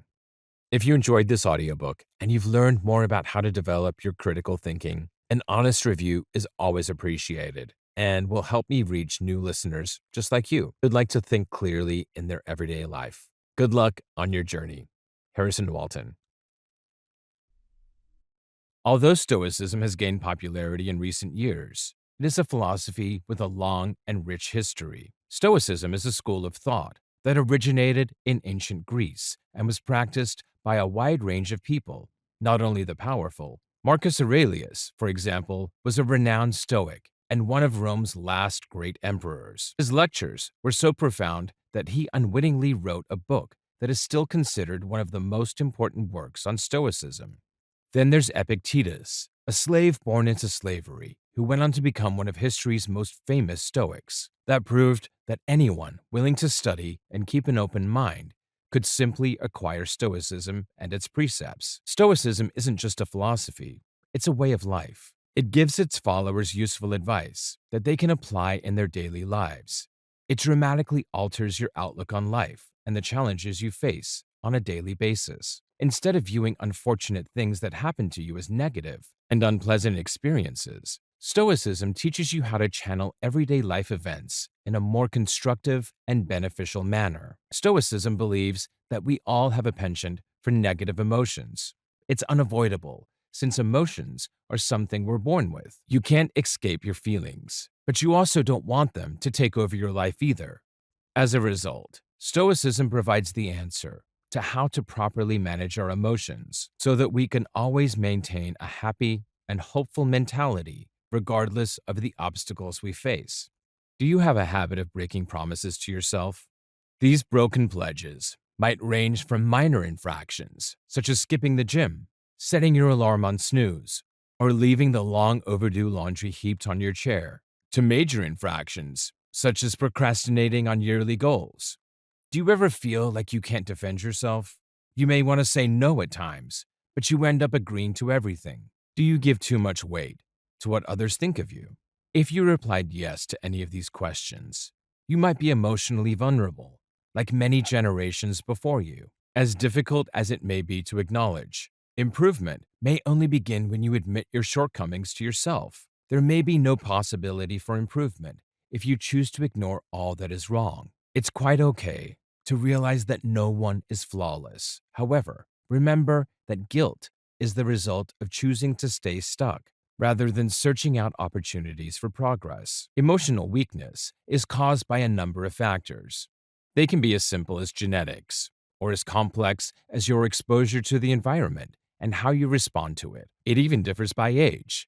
Nevertheless, emotional resilience is a valuable asset, and I can teach you how to develop it. To explain how, let me introduce you to Stoicism, a Hellenistic school of thought. The Stoicism premise says that virtue, for example, wisdom, is happiness, and that judgment is based on acts rather than words. We have no control over our resilience on external occurrences. We can only control and rely on ourselves and our reactions. This ancient philosophy's wisdom is timeless, and its value in the pursuit of a calm, fulfilled life is evident. It is a fundamental way of existence that stems from the very foundations of thought, and it is not always convenient. Take on life's obstacles and turn them into assets, controlling what you can and embracing what you can't. Walt Whitman, George Washington, Frederick the Great, Adam Smith, Eugene Delacroix, Immanuel Kant, Matthew Arnold, Thomas Jefferson, Ambrose Bierce, William Alexander Percy, Theodore Roosevelt, and Ralph Waldo Emerson were among the great minds of history who not only recognized but practiced Stoicism. They've all read the Stoics, learned from them, quoted them, or respected them. A Stoic is someone who changes pain into transformation, fear into prudence, desire into enterprise, and blunders into initiation, writes Nassim Nicholas, a well-known contemporary scholar and essayist. A trader named Zeno was shipwrecked on a trading voyage around 304 BCE, losing practically everything. Zeno was taught philosophy by the Megarian philosopher Stilpo and the Cynic philosopher Crates after arriving in Athens, and his life was forever changed. Stoicism arose from that introduction. Stoicism permits us to accept and move on from any of life's traumatic occurrences. It's a concept that truly heals. Stoic never feels sorry for himself or lets his emotions influence his decision-making. Stoic ethics is based on timeless principles. Epictetus defined the concept of determining what is and is not dependent on us. Everything is, in a word, a mental process. Our preferences, judgments, dislikes, and interests are all based on us. Money, body, acclaim, and high-ranking positions are not dependent on us. In other words, they are not the results of our thoughts. You might spend less time thinking about what other people think and more time caring about yourself and your goals if you don't worry about what they think. Being concerned about something that has nothing to do with us is futile. According to Stoic logic, we should do the opposite and triumph over our suffering. The Stoic ethic is founded on the proper use of reasoning, which permits us to exert control over our experiences in every circumstance. Seneca, a poet and political counselor, Marcus Aurelius, and Epictetus, a slave, are the three most famous Stoic teachers after Zeno. Seneca was a captivating and readable philosopher, setting him apart from all other ancient intellectuals. Much of this could be explained by the fact that his most renowned works were written in the form of letters. This has two primary takeaways. First, Seneca wrote a collection of essays that dealt with real-life difficulties, like difficulty, mortality, and dissatisfaction, and ideal attributes like calm, leisure, and contentment. Second, he wrote about a variety of natural scientific topics, including thunder and lightning, rivers, earthquakes, and comets, as well as producing a huge body of dramatic work. Marcus Aurelius, Roman emperor from 161 to 180 CE, published a series of personal essays on personal integrity, self-discipline, modesty, power, and self-actualization, which may be the first text of its kind ever written. According to eminent historians, Marcus's learning was proved not only by his language and comprehension of metaphysical theories, but also by his impeccable personality and self-control. He governed better than anyone else in a position of power. In addition to all of the other virtues, Marcus's meditations are his thoughts on how to accomplish the responsibilities and obligations that come with his profession. Arrian, a second-century pupil of Epictetus, wrote the Enchiridion, or Epictetus's Handbook, which is a concise synthesis of Stoic ethical counsel. It's a good introduction to Epictetus, a Greek Stoic philosopher who was born into slavery, and it's chock full of pithy Stoic maxims and concepts. Epictetus's discourses appear to be recordings of Epictetus's after-school chats with his students. The dialogues are a collection of intimate but philosophical conversations written in Koine Greek, the 1st and 2nd centuries' current version of the language. Epictetus explains to his students what a Stoic intellectual life includes and how to live it. The book touches on a variety of issues, including friendship, disease, worry, and hunger, how to obtain and keep tranquility, and why people do not need to be upset with one another. To become the best version of yourself, keep listening to this book. Chapter 1. Stoicism, an Overview. Stoicism provides principles for living a happier, more content life at any time, in any stage of life, and in any condition. It serves as a reminder to people to focus on what is actually important, as well as practical suggestions for achieving more of what is truly important. This branch of philosophy was created with the intention of being practical, actionable, and clear. Practicing it, in essence, does not necessitate hours of meditation or the acquisition of new philosophical terminology. Rather, it offers a simple, effective, and quick technique to improve one's character and find peace. As a result, Stoicism is undergoing a rebirth as a philosophy of life among modern politicians, athletes, business people, and ordinary people who aspire to live a more fulfilled life. Stoicism is defined as a philosophy that aims to assist those who practice it in living their best lives. In other words, it is a way of living that helps people develop their character and qualities while reducing bad emotions and maximizing pleasant ones. It was created in the early 3rd century BC in ancient Rome and Greece. On the other hand, Stoic philosophy has shifted its attention from physics and logic to psychological applications like well-being and calm over time. Furthermore, ancient Stoics did not convene to discuss and affirm their principles, yet some basic concepts are at the heart of this philosophy. The following are some of the most essential Stoic tactics and beliefs to study if you want to learn more about this philosophy. Rather than waste time debating what makes a decent person, one should simply be one. With the advancement of Stoicism, practitioners began to lose patience with theoretical contemplation without practice. As a result, they concentrated on practical applications rather than contemplation for its own sake. People in the actual world must identify a solution and take appropriate action. Real Stoics, on the other hand, are not armchair philosophers. Rather, they are people who practice what they preach and live by their ideals. Furthermore, this idea exemplifies the Stoic concern for living a moral life.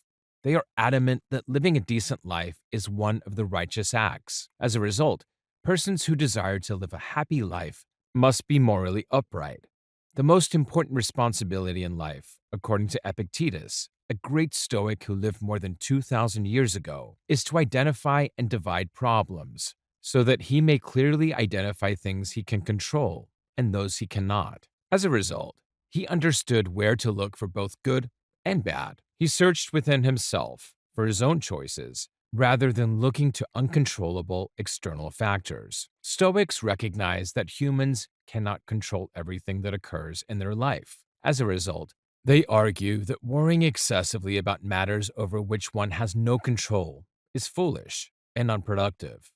It will prohibit one from achieving peace. People should remind themselves every day to distinguish between what is under their control and what is not, and not to waste their energy on uncontrollable negative events, as the Stoics advocate. True Stoics believe that their energy is better spent finding creative solutions to problems rather than dwelling on the problems themselves. Seneca, another ancient philosopher, essentially stated that people do not have the power to have everything they desire, but they do have the power to not desire what they do not have and to put what they do have to good use. Some people appear to believe that being Stoic entails living a life devoid of material possessions. However, this assumption is very far from the truth. True Stoics recognize that worldly goods are great as long as they serve one's ability to live a virtuous and happy life. Consequently, they are well aware of the power of consumerism over people's decision-making and serenity. It is usual to find people spending substantial sections of their days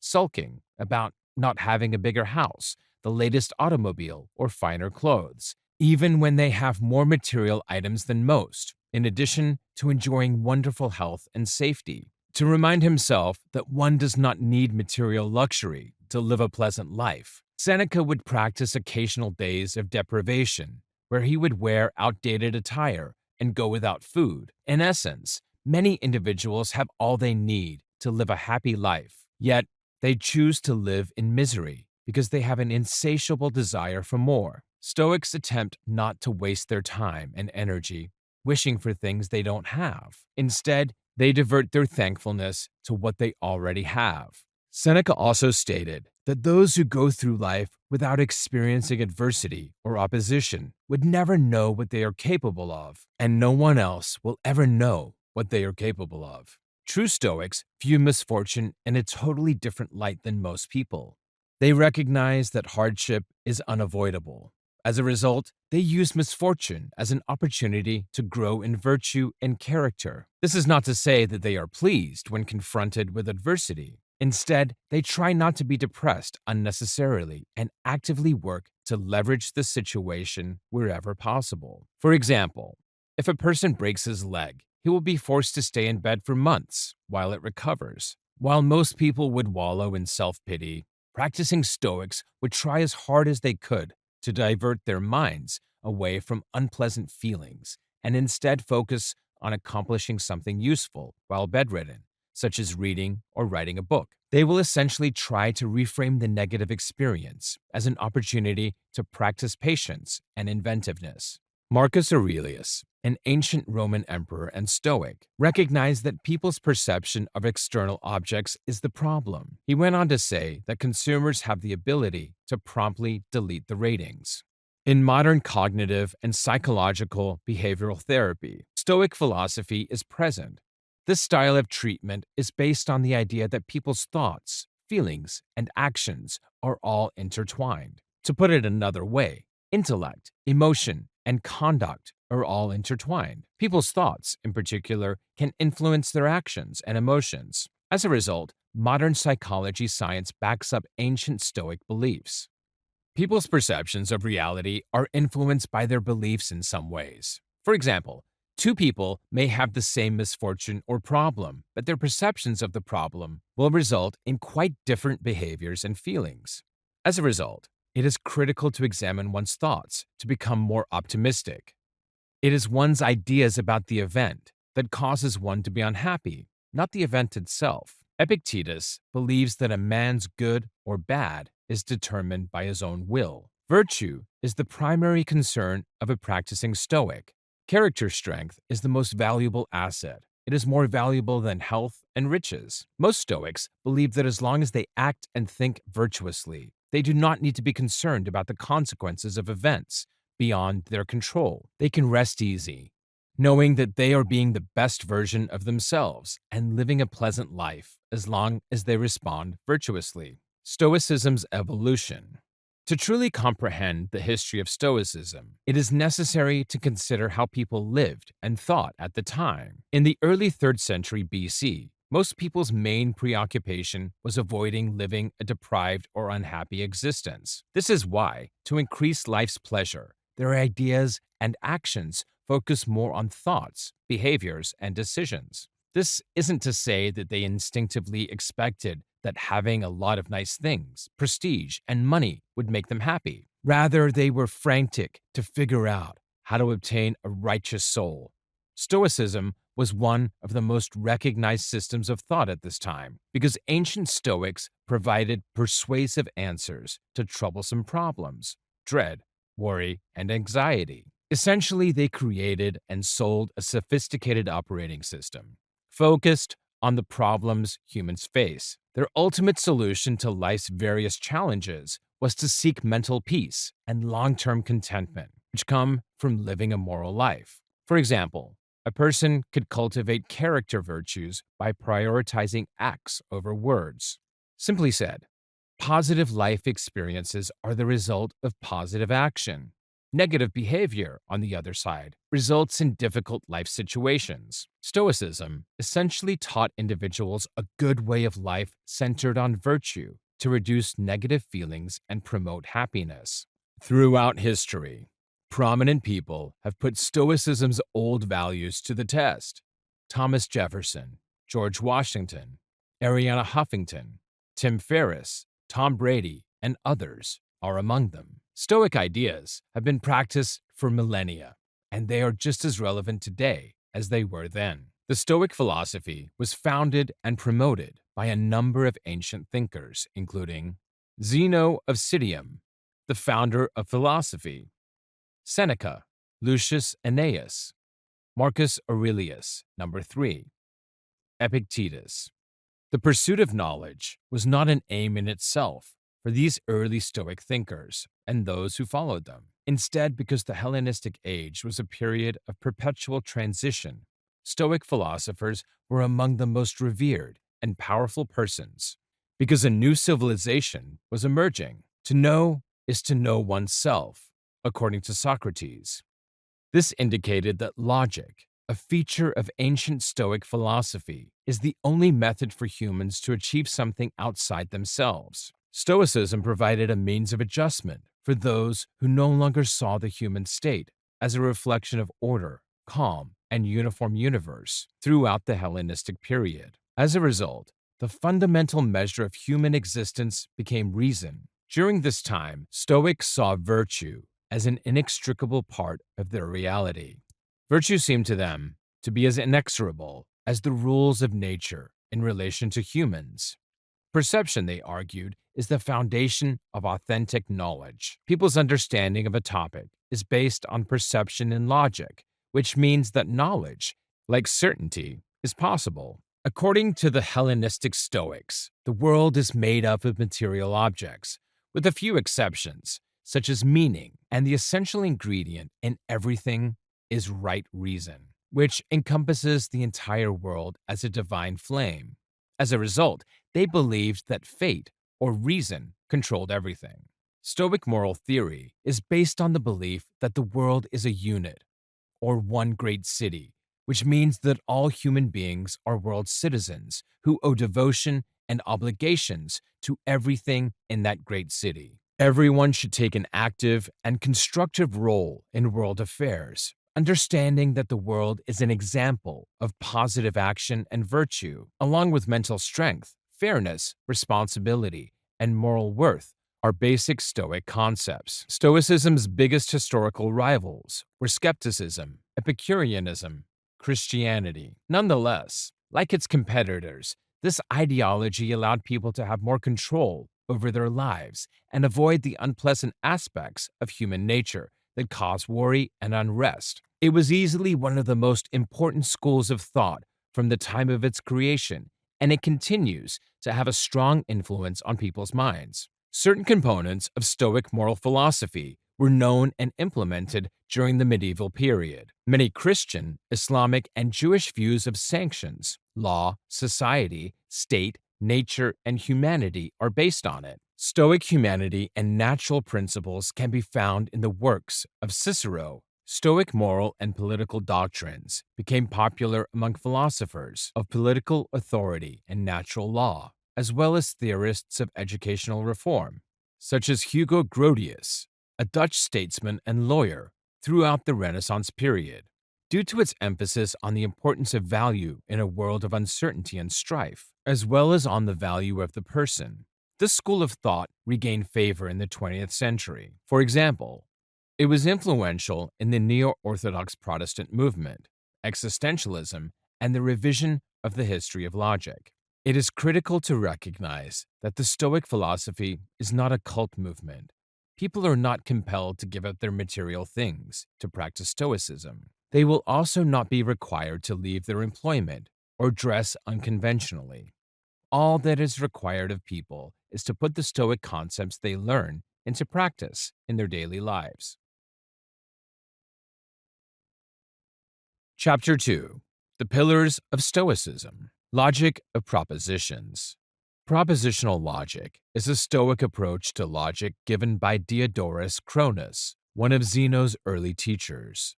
Propositional logic, or logos as the Stoics called it, is a method of approaching logical thought through statements or propositions. This sets it apart from prior logic schools, such as Aristotle's term-based logic. Chrysippus, a Stoic from the post-Zeno era, expanded on this technique of propositional thought and introduced the syllogistic deductive reasoning approach. What is propositional logic, and how does it work? First, let's take a closer look at the concept. To begin with, a proposition is a phrase that is either true or false.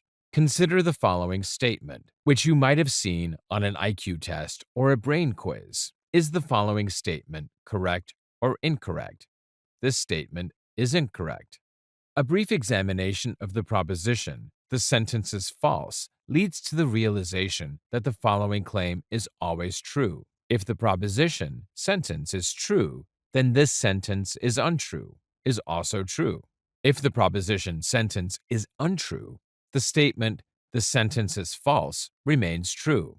By the way, we encountered this form of contradiction in much of the early Greek philosophers' thought, and it has found its way into our current style of thinking in expressions like damned if I do, damned if I don't. Returning to the precise definition of a proposition, it can be defined as a phrase that is either true or false. A proposition has a truth value of true if it is true, and a truth value of false if it is false. The following sentence is definitely a proposition, as it has a truth value of either true or false, according to these rules. Grass is green, says the narrator, because it has no inherent truth value. The following sentence is not a proposition. Kindly shut the door. The concept of propositions can be expanded. For example, an atomic proposition is true or false, independently of any other proposition. However, for the purposes of our current research, we only need to understand the general meaning of the concept of a proposition. Now that we've looked into the nature of a proposition, we can combine it with the second element of the notion of propositional logic to see what propositional logic is all about. Propositional logic is the process of combining two propositions to form a third proposition, as in, lions are animals, says the first proposition. Proposition 2, to stay alive, all animals must eat. If both propositions 1 and 2 have a truth value of true, we may combine them to construct proposition 3, which will also have a truth value of true. Proposition 3, to keep alive, lions must eat. Many modern applications rely on propositional logic, which is more than just a relic of Greek philosophy. Stoic logos principles are still used today in fields like computer circuit design. When it comes to a topic like logic, it's easy to fall into the trap of thinking about it in terms of popular views and to confuse the Stoic understanding of logic with those popular notions. However, there is a crucial distinction to be made between the two. Everything in the universe is ordered by divine logic, according to Stoic theory, but the popular understanding of logic is more closely tied to what Stoic thinkers refer to as the rational mind. Rationality, or rational thought, is the Stoics' attitude to life and decision making, which is devoid of emotional and excessive passion limitations. This method allows the Stoic to make decisions based on the most critical issues in each situation, while also reaching the most effective projected outcome based on rational analysis. The bottom line is to locate a position where you can properly look at a situation, assess it, and then decide on the best course of action to follow based on everything you know, rather than the emotions hammering like crazy drums in your chest. Propositional logic is the method by which you will arrive at the most rational and logical solution to any problem or obstacle you may encounter in your daily life. Although an in-depth study of this school of logic may be too time-consuming for you to undertake, understanding the basic construction of these ideas will help you gain a better understanding of many modern propositions and arguments, as well as the mechanics behind the decision-making process of many world leaders and others in positions of authority. To simplify your early knowledge and application of propositional logic, it is recommended that you begin looking at the basic propositions or premises that are widely used as the foundation for certain popular arguments. You'll notice that a lot of what appear to be complicated arguments and ways of thinking are actually built on a sequence of very fundamental and basic principles.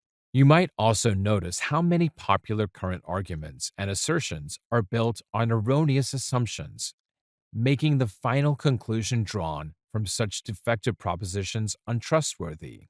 Finally, you should make it a priority to constantly make sure that your arguments are based on strong and logical propositions, guaranteeing that your conclusions and final claims are rock solid and credible. Physics, as taught by the Stoics. According to Stoic philosophy, the universe is a material, thinking substance known as God or simply nature.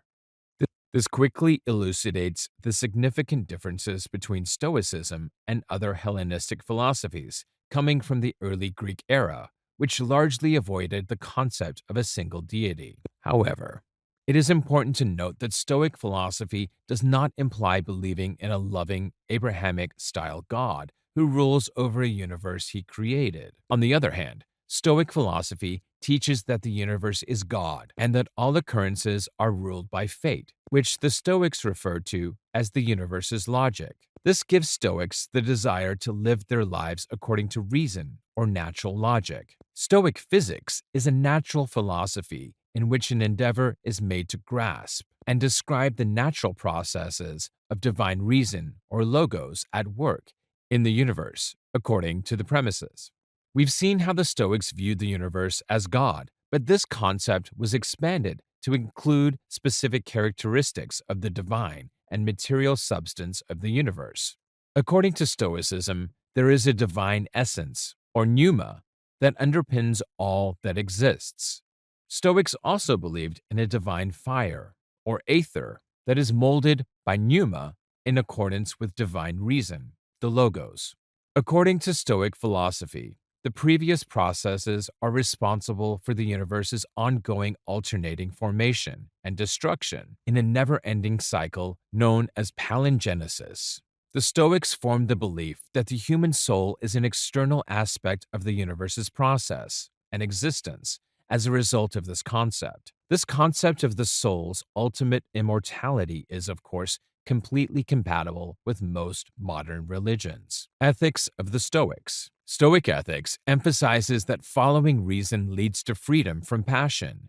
The contemporary concept of a Stoic person is derived from this, the Stoic person being someone who is excessively rational and not prone to showing strong emotions. This is regrettable because the original notion of Stoic philosophy was not that passion had no place in human experience, but rather that reason is the logic of nature and we should live by it.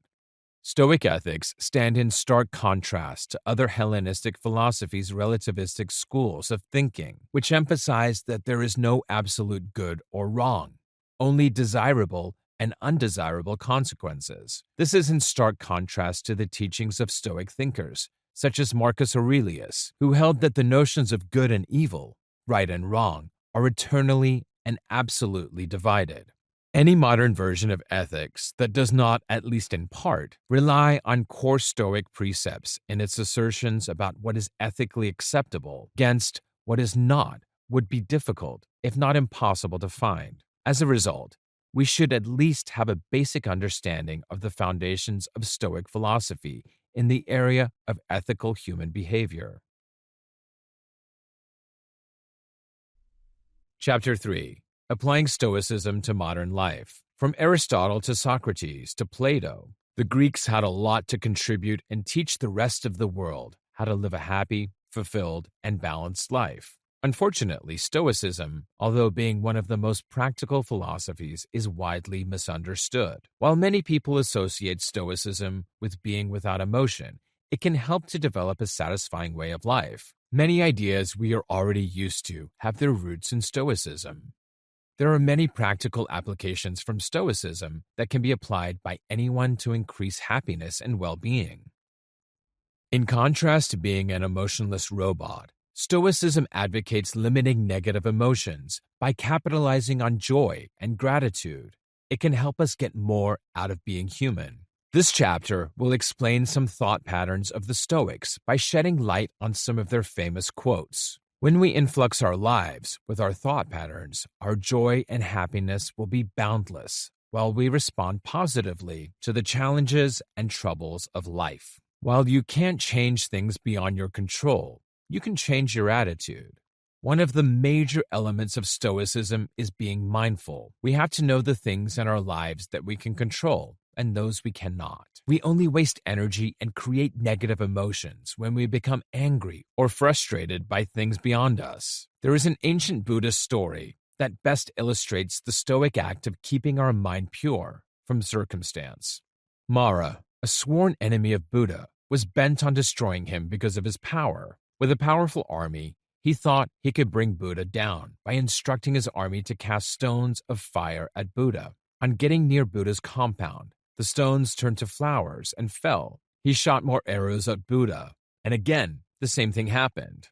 Mara was powerless against Buddha because Buddha didn't draw his happiness from events and circumstances. In this illustration, we can liken the stones and arrows to external events and thoughts. While we have little control over these events, our attitude toward them can be a healthy one. We can have an unmovable mind devoid of the happenings around us, as long as our attitude and reactions are within our control. Avoid being moved by the materialistic nature of society. Wealth is not about having plenty of possessions, but rather in having few wants.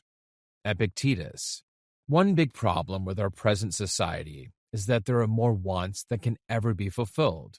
As a result, everyone is in a race to keep up with trends, yet the trends keep evolving. This leads us to frustration and negative menace in a bid to satisfy our wants. We have been greatly influenced by the media and their adverts, such that we always have a better alternative to what we currently have. As a result, we are not satisfied until we have the latest Jeep in town or the latest iPhone or designer shoe. Our hard-earned money is spent satisfying our lust for the latest fad with the false belief that it will make us happy and fulfilled until an upgrade is released. The less we want, the less we desire, and the more we are content with what we have, which leads us to the next principle. To truly appreciate what you have, picture your life without it. Do not indulge in dreams of having what you have not, but reckon up the chief of the blessings that you do possess, and then thankfully remember how you would crave for them if they were not yours. Marcus Aurelius, Meditations. Since the second principle above teaches that wants trigger dissatisfaction and unhappiness, how then do we find true happiness? The answer is embedded in gratitude. We must appreciate all that we have, material possessions and people, to find joy. Our generation is so blessed with the developments in technologies that weren't even thought of decades ago. Yet the majority takes this for granted rather than appreciating it. When we imagine how our lives will be without some of our most precious possessions and important personalities, we will learn to truly appreciate them. While this sounds depressing, it helps us develop gratitude. It is important to note that we should not be too dependent on the things we have, for we could be gone in a moment.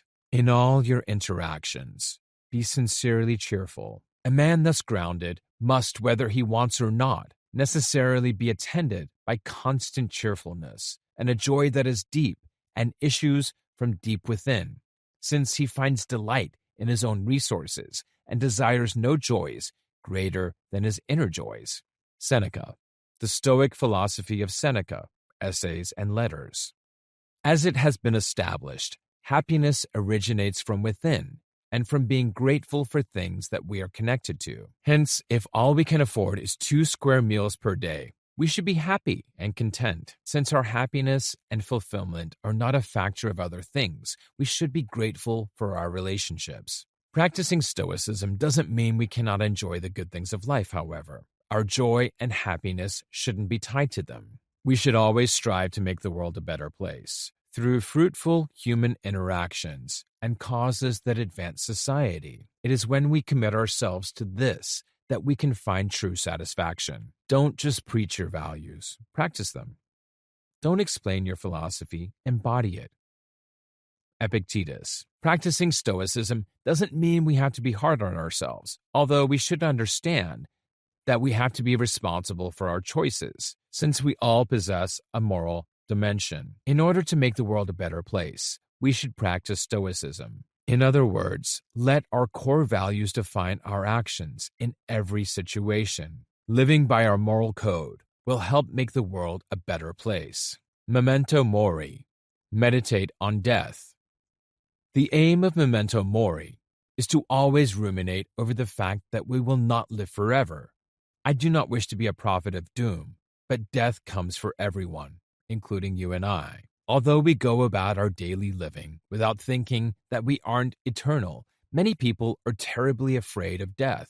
According to the Stoic, if our lives are meaningful and according to purpose, we should not be scared of death. Meditating on death is different from asking ourselves what we would do if today was our last day on planet Earth. If many were to answer this question, I am pretty sure there would be answers like, I will party all night, do something memorable, drink a bottle of rum, and probably call or email all my friends. However, these are things that cannot be done daily. Rather, one should ponder on questions like, would we be satisfied with how we spent yesterday if we did not wake up today? Did we leave a positive influence on everyone we met?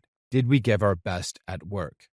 Did we love our spouse, friends, and families unconditionally? Although we cannot predict death, the chance of dying the next day is pretty slim, but it is possible. Hence, the idea is not to induce anxiety or make ourselves depressed. However, it is a good way to make us use our time gratefully. And so, as we proceed in our daily activities, reflect on these thoughts. Would we be satisfied if this day was our last? Should this day be our last, will we be fulfilled with how it went? Is there anything we would like to change? Will we adjust our interactions with others? We can use this information to make good and informed decisions. So let us direct them towards positive actions. Let character and virtue be a goal. Every day I reduce the number of my vices.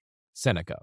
The Stoics believe that pursuing virtue is the best way to live. It is not about becoming more virtuous, but it is also about developing a good character and pursuing it in everyday life. In other words, make it a habit to always ask ourselves, in this situation, what will the best version of myself do? These are very simple, yet extremely powerful questions. If we are consistent and honest with them in our daily lives, we will see considerable positive changes with the ability to make virtuous decisions consistently. Every blessed day, ask and think of what good we can do and reflect on it by evening time.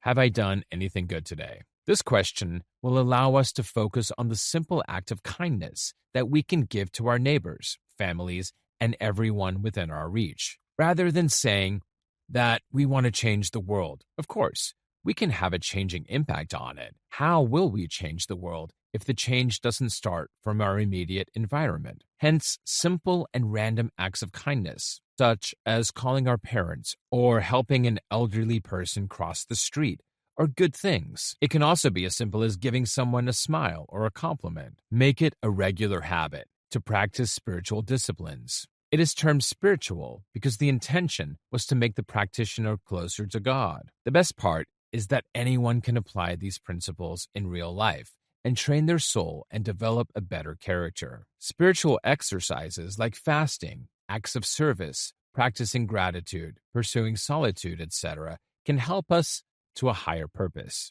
Practicing this is guaranteed to make us feel fulfilled, grounded, and more virtuous. To summarize this chapter, avoid being moved by materialism and cheerfully interact with everyone we see and meet. Do everything expected of us and work diligently for the greater good. Know and accept what we can and cannot change, for it is in this that we will find peace and tranquility. Build ourselves to the extent that things beyond our control will not determine our joy. Form the habit of breathing when we get frustrated and things don't go our way. Accept the emotions and let the negative feelings pass. Chapter 4. The Happiness Triangle of the Stoics.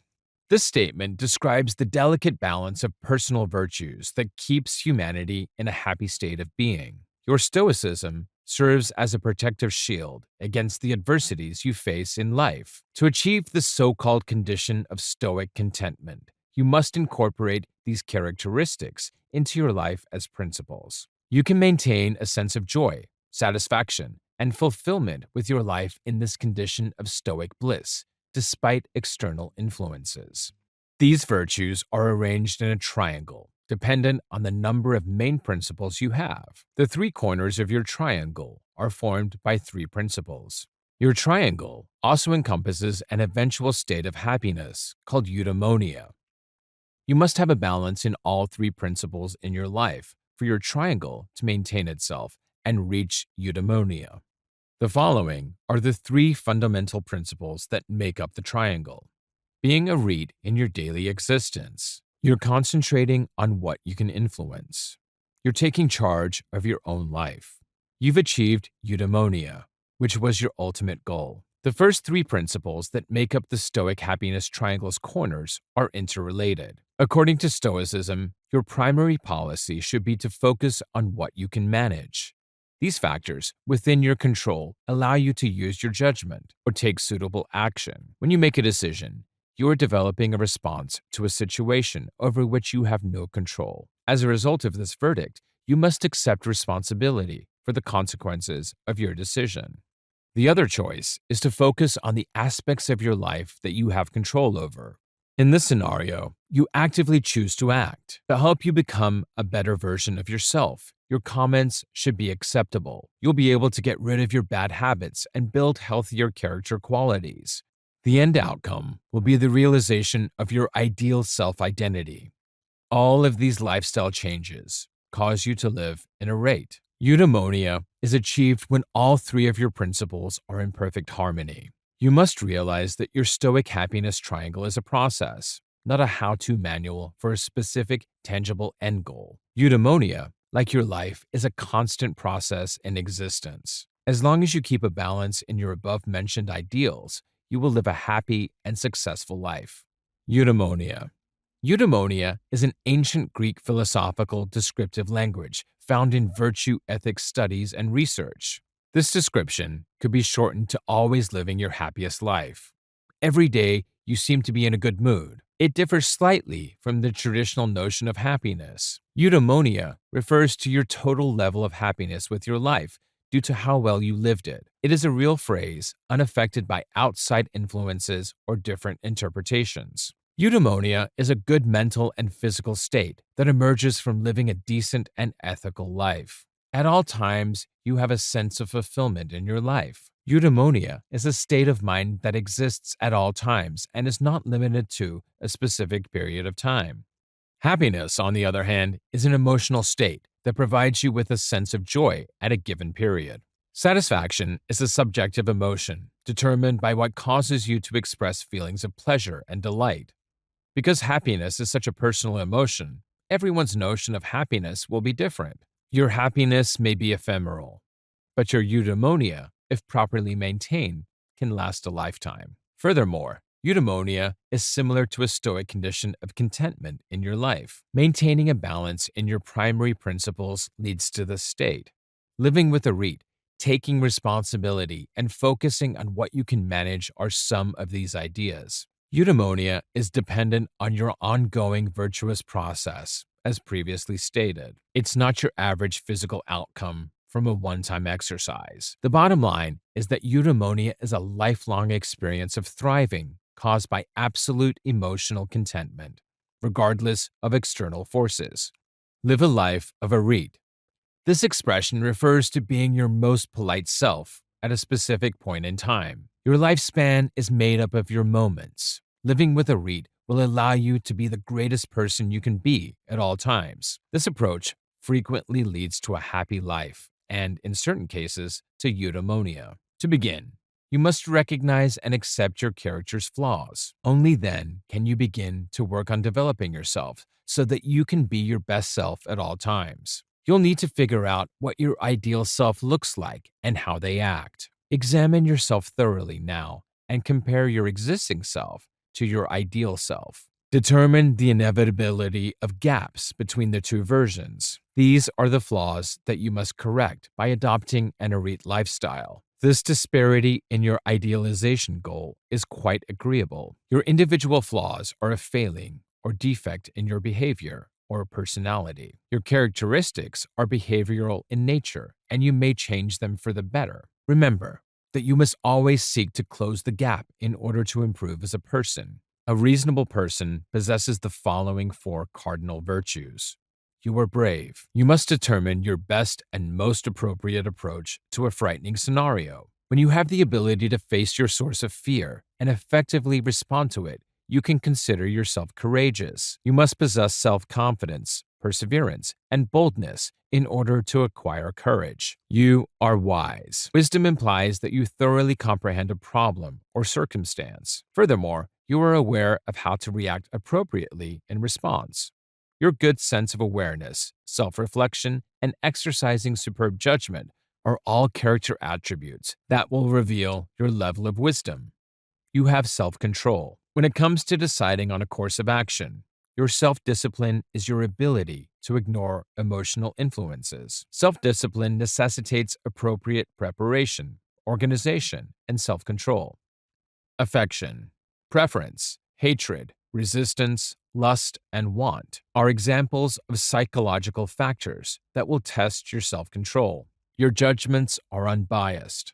Your feeling of justice is this virtue. You know how to interact with others in a professional manner. Your ability to evaluate what someone deserves for their actions is determined by justice.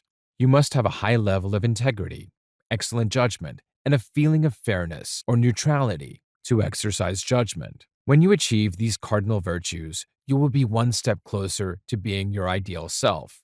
The cardinal virtues are a set of character traits that are extremely important in your life. You'll be living closer to your ideal life if you have the characteristics to consider oneself a read. Always remember that a person's worth is determined by their actions and behavior. You must also have flawless integrity and consideration for others to be the appropriate person. Your society's attitudes and perceptions of you will change for the better.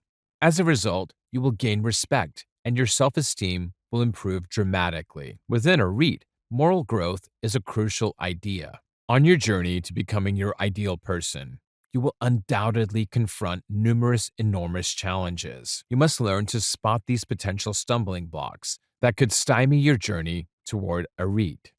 If you're not careful, after you've fallen into one of these traps, it'll be tough for you to get back on track morally. Your morale and spirits will be sunk by your resentment of the possibility of beginning afresh. As a result, you become increasingly immersed in this moral labyrinth.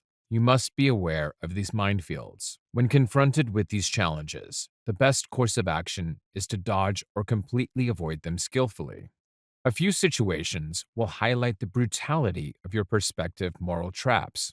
In the following cases, for your benefit, you are unable of comprehension. Hence, your deficiency or lack of intelligence is silly. You do, however, have the ability to change this negative outlook by learning virtues and putting them into practice in your daily life. Your unreasonable fear of an unknown future causes you to be anxious all of the time. Your excruciating fear of unknowns over which you have no control is pointless. Your boldness fades, and you risk losing your brave virtue. You are a human being, and moral temptations have the capacity to divert your attention. When lust and other physical desires overtake your sense of logic, you can lose your self-control. Your reasoning should always be guided by your head, not your emotions. Your inherent interest in the outcome of a decision you're making may cloud your judgment.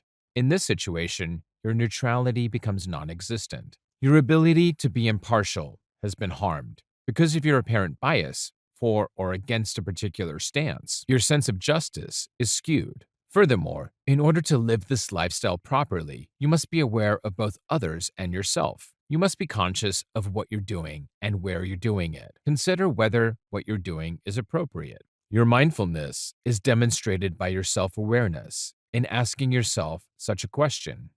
You may be put off by the erroneous belief that this approach will necessitate a significant amount of effort on your part. For example, you may feel compelled to remain always awake and on the watch for blunders or errors. This does not have to be the case within a REIT lifestyle.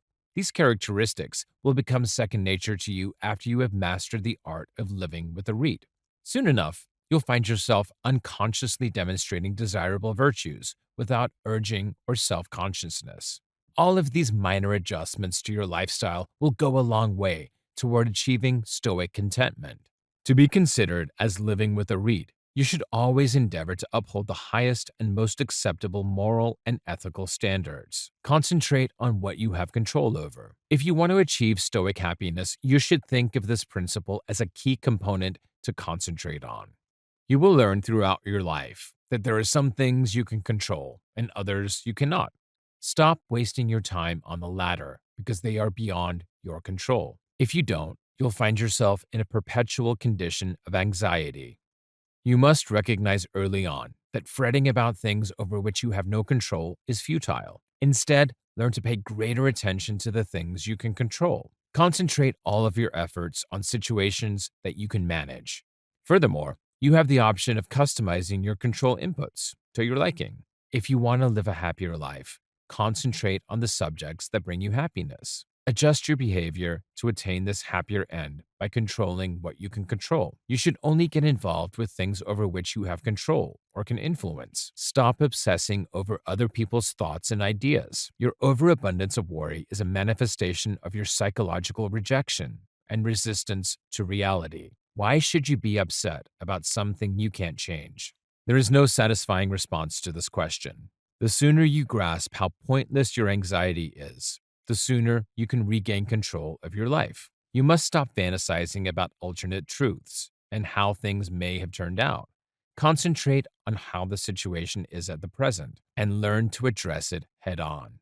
Allow yourself to let go of prior expectations and embrace your current reality. You can't do anything about problems that aren't in your jurisdiction. You must clearly distinguish between situations in which you have control and those in which you do not. Accept your circumstances and move on from situations that are out of your control to prevent resenting your life.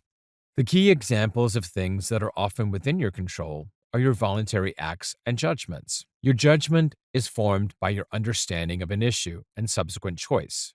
Because it is entirely dependent on your understanding, this form of analysis is subjective. As a result, you have complete control over your personal assessment. Your voluntary acts are the physical or mental activities that you engage in as a deliberate response to a problem or circumstance. Your voluntary activities may be thoughtful and responsive, or they may be hasty and reactive. Because these behaviors are under your control, you have complete control over your decision. Given that your lifestyle will influence your body to some amount, your body is semi-controllable. You don't have complete control over your autonomic system or your genetic composition. Living with a REIT, on the other hand, is part of your life that you can control. You have complete control over how you wish to spend your life.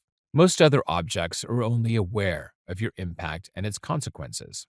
In this instance, you should know the difference between self-control and self-influence. Your ability to exert self-control over something is not the same as your ability to exert influence on it. Your influence steers the general direction of your contributing components in the direction of your desired result. Your power will determine the overall outcome of the situation. You must take appropriate actions or perform proper functions once you have assessed your level and capacity of control.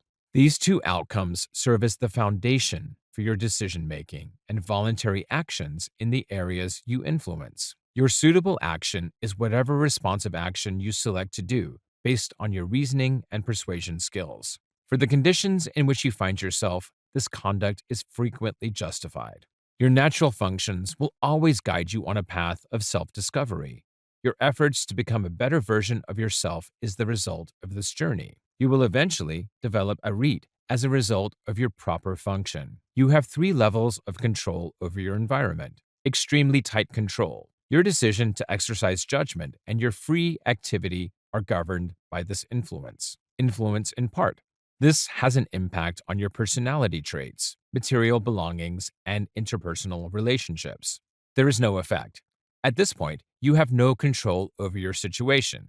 You have no influence over the weather, your genetic makeup, or your racial identity. You also have no power over other people's opinions. You can't change what happened in the past, but you can affect the type of future you have. Keep in mind, you can only control what you can control, and that everything outside your sphere of influence is out of your hands. You must begin to aim your control in the direction of establishing Stoic happiness in your life. Accept responsibility for your actions. You must learn to take charge of your own life. Regardless of unavoidable circumstances in your life, your feeling of responsibility should always take precedence. It's crucial to react to your environment.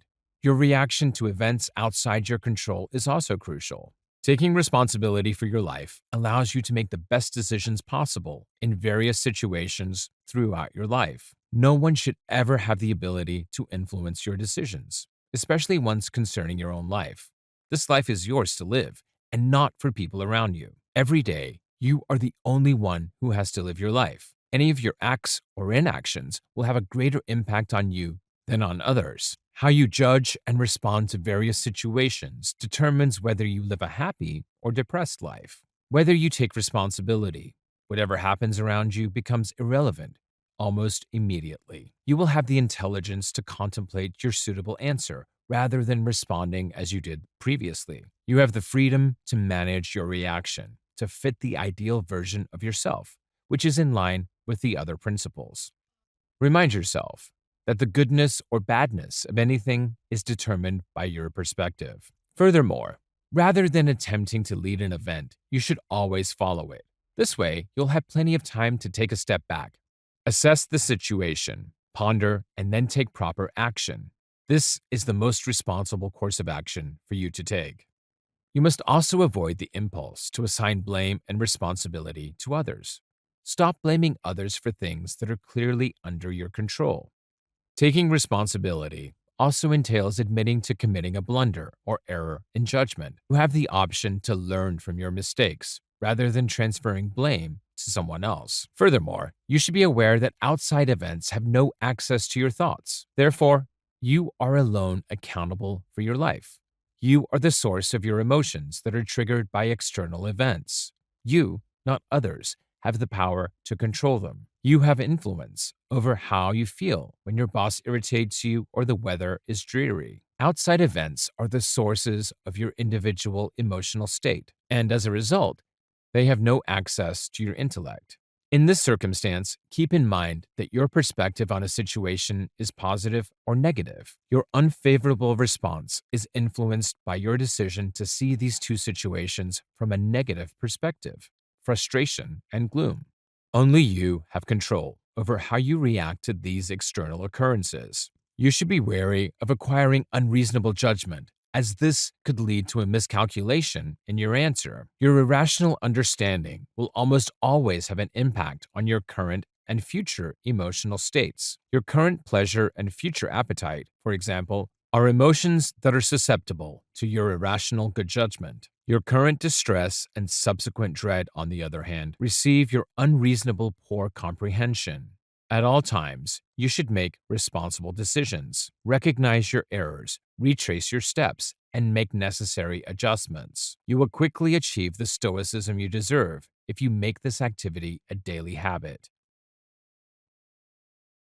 Thank you for listening to the end. I hope this book was informative and gave you all the tools you need to attain your objectives, whatever they may be. Stoicism is a branch of philosophy designed for people who live in the actual world, as you've probably learned. Stoic thinkers came from a wide range of backgrounds. There was a great Stoic dramatist. One was a water carrier, one was an emperor, and another was a slave, for example. Famous senators, soldiers, and wealthy businessmen were among the other Stoic philosophers. However, they all had one thing in common. They focused on what they could control instead of the external environment. The universe, according to Stoics, is a logical and well-organized organization. As a result, events are well integrated into the system, and things proceed as planned. Simply said, you integrate your objectives and actions with the sequence of events that will occur as a result of circumstances. There's no use in squandering time and effort on something you can't change or control. Instead, use your power to do the best you can with what you have and leave what you don't have. This can be seen in the Stoic control dichotomy. The primary goals of the Stoics were to live a virtuous life. Every day, they plan and practice for a life like this. They were aware, however, that life is not without its difficulties, such as deaths, disease, and even exile. As a result, individuals use negative visualization to help them get through such situations. We are unable to appreciate life because of negative and unpleasant ideas. In this scenario, we might begin to eliminate them by focusing on self-acceptance, avoiding comparisons, and practicing forgiveness. For the remainder of your life, begin to devote more time to savor the present moment. Be less worried about what's going on inside your head. Find an activity that will help you form new habits and incorporate them into your everyday routine. Now is the time for you to act. If you enjoyed this audiobook and you've learned more about the Stoic philosophy, an honest review is always appreciated and will help me reach new listeners, just like you, who'd like to master the modern art of happiness. Good luck on your journey. Harrison Walton.